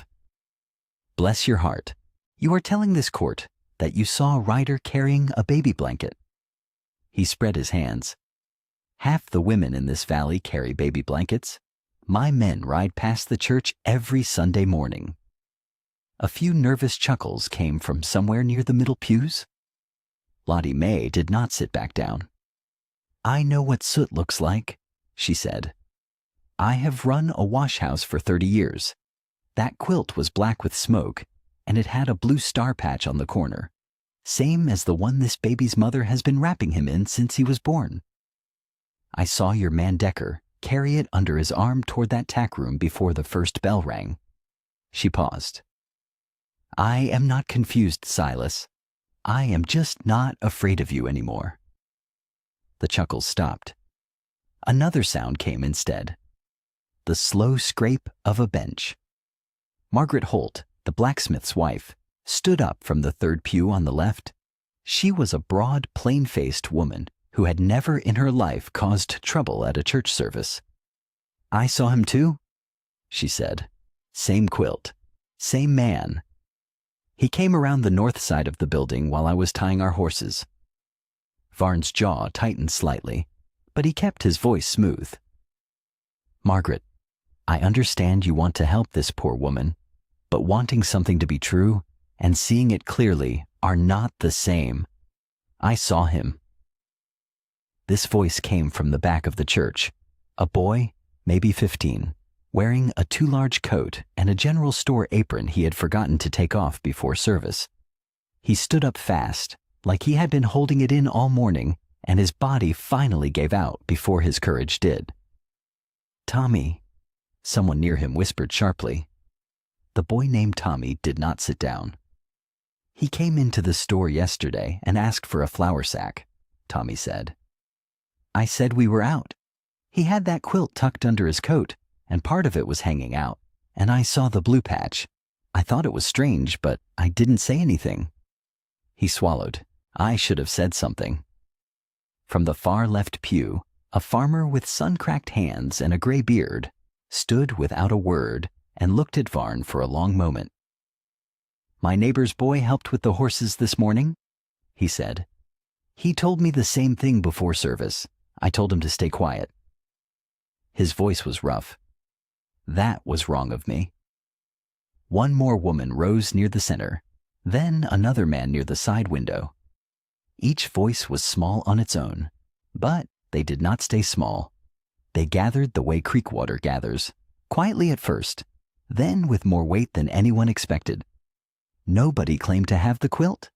Nobody could say exactly where it was now. But together, they drew a clear and public line from Varn's riders to that tack room, and they drew it in front of every person in Mercy Ford. Varn rose from his pew. The warmth was gone from his face now, all of it, like a lamp blown out in one breath. He straightened his coat and turned toward the two riders standing near the side wall with a short, hard look. Close the doors, he said. The riders moved. Caleb was already on his feet. He stepped into the aisle between the riders and Mara, putting his body between them and her without a word. He raised both hands slowly, palms open, so every person in that church could see them. I will not draw first in the house of God, he said. Varn looked at him with something past anger. It was the expression of a man who had run out of patience for things that would not break. Then I will make this simple. He pointed at Mara. That blanket she is holding. Take it. The rider reached toward Mara and her baby. The whole church gasped. The rider's hand shot out toward the blanket in Mara's arms. Caleb stepped into it. He did not draw. He did not swing. He simply put his body between the rider's reaching arm and Mara, and he took the impact full in the shoulder. The force knocked him sideways a step, but he planted his boots and held. The rider grabbed a fistful of Caleb's shirt instead of the blanket. Then Lottie Mae's cane came down hard across the man's wrist. The crack of it was sharp and clean in the quiet church, like a branch snapping in dry air. The rider yelped and yanked his hand back. Lottie Mae stood with her cane raised and her chin lifted, and she looked at him the way a woman looks at something that has tracked mud across a floor she just cleaned. You will not, she said simply. For one moment, nobody moved. Then the blacksmith came out of his pew. He was a big man, wide through the chest, with hands that had shaped iron for 20 years. He did not say anything. He just walked into the aisle and stood beside Caleb, and that was enough. A farmer from the third row stepped out next, then another from the back. 2 of the church deacons rose from their seats near the side wall and moved forward without speaking. The apothecary's wife slipped out of her pew and put herself beside Lottie Mae. The boy named Tommy moved up behind the blacksmith with his hands balled at his sides, too young to be here and too stubborn to leave. They did not form a line exactly. It was less organized than that. It was more like the way iron filings move toward a magnet, pulled by something they did not need to name. They gathered around Mara and around Jonah, and they stood there. Varn's second rider looked at the first. The first looked at the wall of people between him and the woman with the baby. He had been hired to move frightened people and burn evidence in the dark. He had not been hired for this. This is an outrage. Judge Creel's voice came down from the front of the church like a gavel strike. He stepped around his bench with his face red and his finger pointed at Caleb. This man has disrupted legal proceedings. I will have order. I will have everyone sit down this instant, or I will hold every last one of you in contempt. A few people flinched. Old habit. The instinct to obey a man in a coat behind a bench died hard, but the blacksmith did not sit down. Lottie Mae did not sit down. The farmer from the third row looked at the floor for a moment, then looked back up and did not sit down. Creel's voice rose higher. I said sit down. I am the duly appointed judicial authority of this territory, and I will not be Ezra. The voice was quiet, much quieter than Creel's, but it stopped everything. Ezra Pike was on his feet behind the clerk's table. He was a small man, thin and gray at the temples, and he looked like a man who had not slept in 3 days. His hands were pressed flat on the table in front of him. His eyes were red. Judge Creel turned. Ezra, he said, and his tone changed completely. The authority dropped out of it. What was left sounded a great deal like fear. Sit down. Ezra did not sit down. I filed the Bell water claim, he said. His voice shook, but he kept going. I filed it lawfully. It was a valid claim. Daniel Bell had full rights to that spring. He paused and pressed his hands harder against the table, as if he needed something solid to hold him up. Judge Creel ordered me to move the record into a private drawer after Silas Varn paid what the judge called a filing correction fee. I moved it because I was afraid for my sister. Varn told me her medicine debt would be called in if I refused. The church was absolutely still. Daniel Bell already paid that debt, Ezra said, months ago. I did not know until this morning. Varn lied to me. He used my sister to keep me quiet, and she never owed him a thing. Creel took one step toward the clerk's table. Ezra, you are confused. You are making very serious. The quilt is under your bench box. Creel stopped. Ezra raised his eyes and looked at the judge directly for the first time. I saw Decker put it there before service. You told him to keep it until after court, so it could be taken out and burned before anyone checked. He looked out at the congregation. It is under the bench box, right now. Reverend Hale was already moving. He came from the pulpit in long, unhurried strides, and 2 deacons fell in behind him without needing to be asked. Creel moved to block the bench, but the blacksmith was closer and broader, and he stepped into the judge's path with the same quiet certainty he had shown all morning. Reverend Hale knelt beside the heavy wooden box behind the judge's bench. He lifted the latch. He reached inside. He pulled out the soot-black quilt. It was still dark with ash. The blue star patch in the corner was torn half away, hanging by a few threads, as if someone had grabbed at it in a hurry. But the oilcloth packet sewn beneath it was still there, still folded, still tied with the same cord Daniel Bell had wrapped around it before he hid it inside his son's quilt. Reverend Hale carried it down the aisle. He held it out to Mara. She took it with both hands. Her burned fingers trembled. She pressed the quilt against her chest for one breath, and then she carefully worked the oilcloth packet free and unfolded it. Daniel's will opened in her hands. She looked down at his handwriting, his signature. The witness mark Reverend Hale had pressed into the bottom corner of the page on a quiet afternoon before the trouble started. The older legal seal that predated Judge Creel by 2 years. Mara stood in the middle of Mercy Ford's church, holding her husband's last act of love while the entire town looked on. Reverend Hale took the will gently from Mara's hands. He turned to face the congregation, and the church was so quiet that the creak of the old floorboards under his feet sounded loud. He smoothed the document once with his palm, lifted it so the light from the side windows fell across the page, and began to read. His voice was steady and clear. Daniel Bell's words filled the church like water filling a dry vessel. The will left the homestead, the spring, and all attached water rights to Mara Bell and her son Jonah Bell. It was plain language, written by a plain man who had chosen his words carefully because he knew what they were worth. It named the spring. It named the acreage. It named Jonah by his full given name. Then Reverend Hale read the final paragraph. Daniel had written that the spring was given to him by God and not by any man, and therefore no man had the right to use it as a chain around the neck of the poor.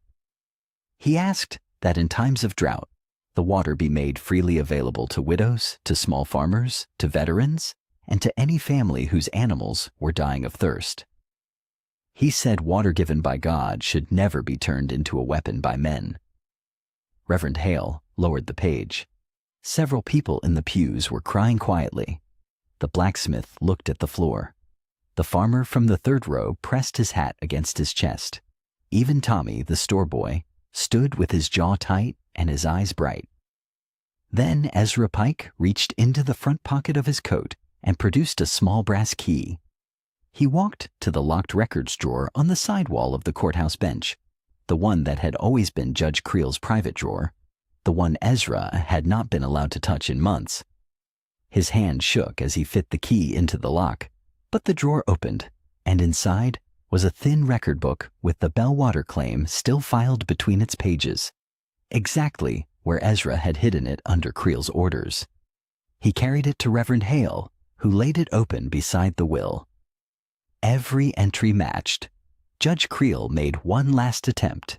He straightened his coat and raised his voice and used words like improper and irregular and outside established procedure. He said a church was not a court. He said sworn testimony required his authorization. The two church deacons looked at each other. Then they stepped to either side of the judge and stood there not roughly, but with the kind of quiet firmness that meant the conversation was finished. Creel looked at Varn. Varn looked at his riders. His riders looked at the blacksmith and the farmer and the deacons and the wall of ordinary people who had finally decided they were done looking the other way. One rider set his hat on his knee. Another studied the window. Neither one moved toward Mara. Varn said nothing more. The polish was still there on the surface, but underneath it, something had gone hollow. Reverend Hale sat at the clerk's table and wrote sworn statements in careful, even script, while two of the deacons witnessed each signature. A farmer's teenage son was sent on horseback for the territorial marshal before the last statement was dry. Sunday afternoon came slow and golden over the valley. Caleb walked alone to the burned homestead. The chimney still stood. The cottonwoods around the spring were still green because the water kept them alive no matter what men did above ground. Daniel's grave was simple. A mounded rectangle of dry earth with a wooden cross, the letters carved rough but readable. Caleb stood in front of it for a long time with his hat in his hands. Then he said, "Thank you." Just those 2 words, the ones he had been carrying for 18 years without a place to put them down. His voice was rough and quiet, and he did not try to dress it up with anything more than the truth. Mara came through the cottonwoods with Jonah on her hip. She had seen him leave and followed at a distance, giving him room. She stopped beside him now and looked at the cross. "He would say the debt was paid," she said, "the moment you picked Jonah up in that creek bed." Caleb turned the hat in his hands. "I nearly kept riding." "But you didn't." He had no answer for that. He looked at the grave and then at Jonah, who was watching him with the serious, unblinking attention that babies give to faces they have decided they trust. "I don't know how to be part of something," Caleb said. "A family, a place? I've been moving so long, I don't know how to stop without feeling like I've forgotten something." Mara shifted Jonah to her other hip. "Nobody knows how at first. You just stay, and then you stay the next day. And after a while, staying becomes the thing you know how to do." That Sunday evening, people came to the Bell Spring. They did not come loudly or with any ceremony. They came the way people come when they are ashamed of how long they waited and want to make up for it with their hands. The blacksmith brought lumber. 2 farmwives brought food and a lamp. Lottie Mae came in her wagon with Ezra Pike sitting beside her, small and quiet and carrying a ledger book under his arm, like a man prepared to do honest work. Reverend Hale built a small fire near the cottonwoods, and the group sat around it and pledged, one voice at a time, to help Mara rebuild. The territorial marshal arrived the next morning before breakfast, riding hard with 2 deputies behind him. Ezra's sworn statement was in his saddlebag before he dismounted. Varn was taken into custody at his own gate without raising his voice. Judge Creel was found at the hotel trying to burn his correspondence in the room's small stove, but the deacons had already delivered copies of the land record and the marshal's affidavits the night before. They rode out of Mercy Ford in irons, and nobody watched them go with any particular sorrow. The weeks that followed were full of the sound of hammers. The burned homestead came down first, every charred board pulled away and stacked, and then new walls went up from the foundation. The blacksmith cut the joists. The farm families brought nails and shingles. Lottie Mae fed everyone who worked and kept the track of who still owed her a day of labor with cheerful precision. Ezra set up a small table near the spring and kept honest records of every deed, every claim, every acre and every water right in the valley, starting from the beginning and doing it right this time. Reverend Hale held Sunday services under the cottonwoods while the chapel was being planned, and the congregation that gathered around the spring was larger every week, drawn by word, spreading down the valley roads, that something decent had taken root in Mercy Ford. They named the settlement Blue Star Crossing, after the patch on Jonah's quilt. Someone painted the name on a board and nailed it to the post at the road's edge, and it looked like it had always been there. Caleb rode to the ruined mission and took the old bell down from the crumbling tower. It was heavy iron and green with age, but it was whole. He cleaned it, hung new rope through its crown, and carried it back to the settlement on a borrowed wagon. He built a simple post frame near Mara's porch and hung the bell there, where it could be heard from the spring and from the road and from the new cabins going up along the water's edge. On the morning the last board of Mara's roof was nailed into place, Caleb pulled the bell rope once. The sound rang out across the dry valley, clear and deep, and the people working along the spring bank stopped and looked up, and a few of them smiled without quite knowing why. That afternoon, Caleb showed a group of children how to plant cottonwood saplings along the spring bank, pressing each root ball into the soft earth near the water line and tamping it down firm. "They'll be tall before you are," he told a small girl with dirt on her chin. She seemed to find this acceptable. Jonah rode on Caleb's back in a cloth carrier Lottie Mae had sewn, heavy and warm and very interested in the proceedings.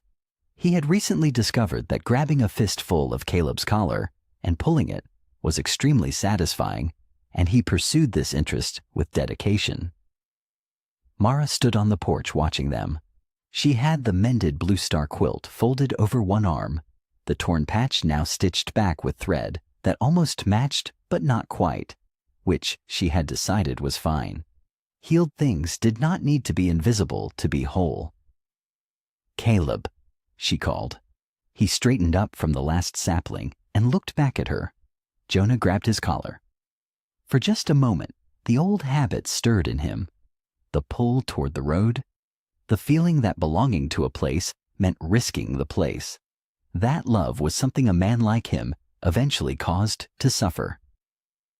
Then Jonah laughed. It was the sudden, full-body laugh of a baby who finds everything surprising and delightful, and it rang out over the spring bank like a small clear bell of its own. Jonah let go of Caleb's collar and reached both arms toward the porch, toward Mara, toward home.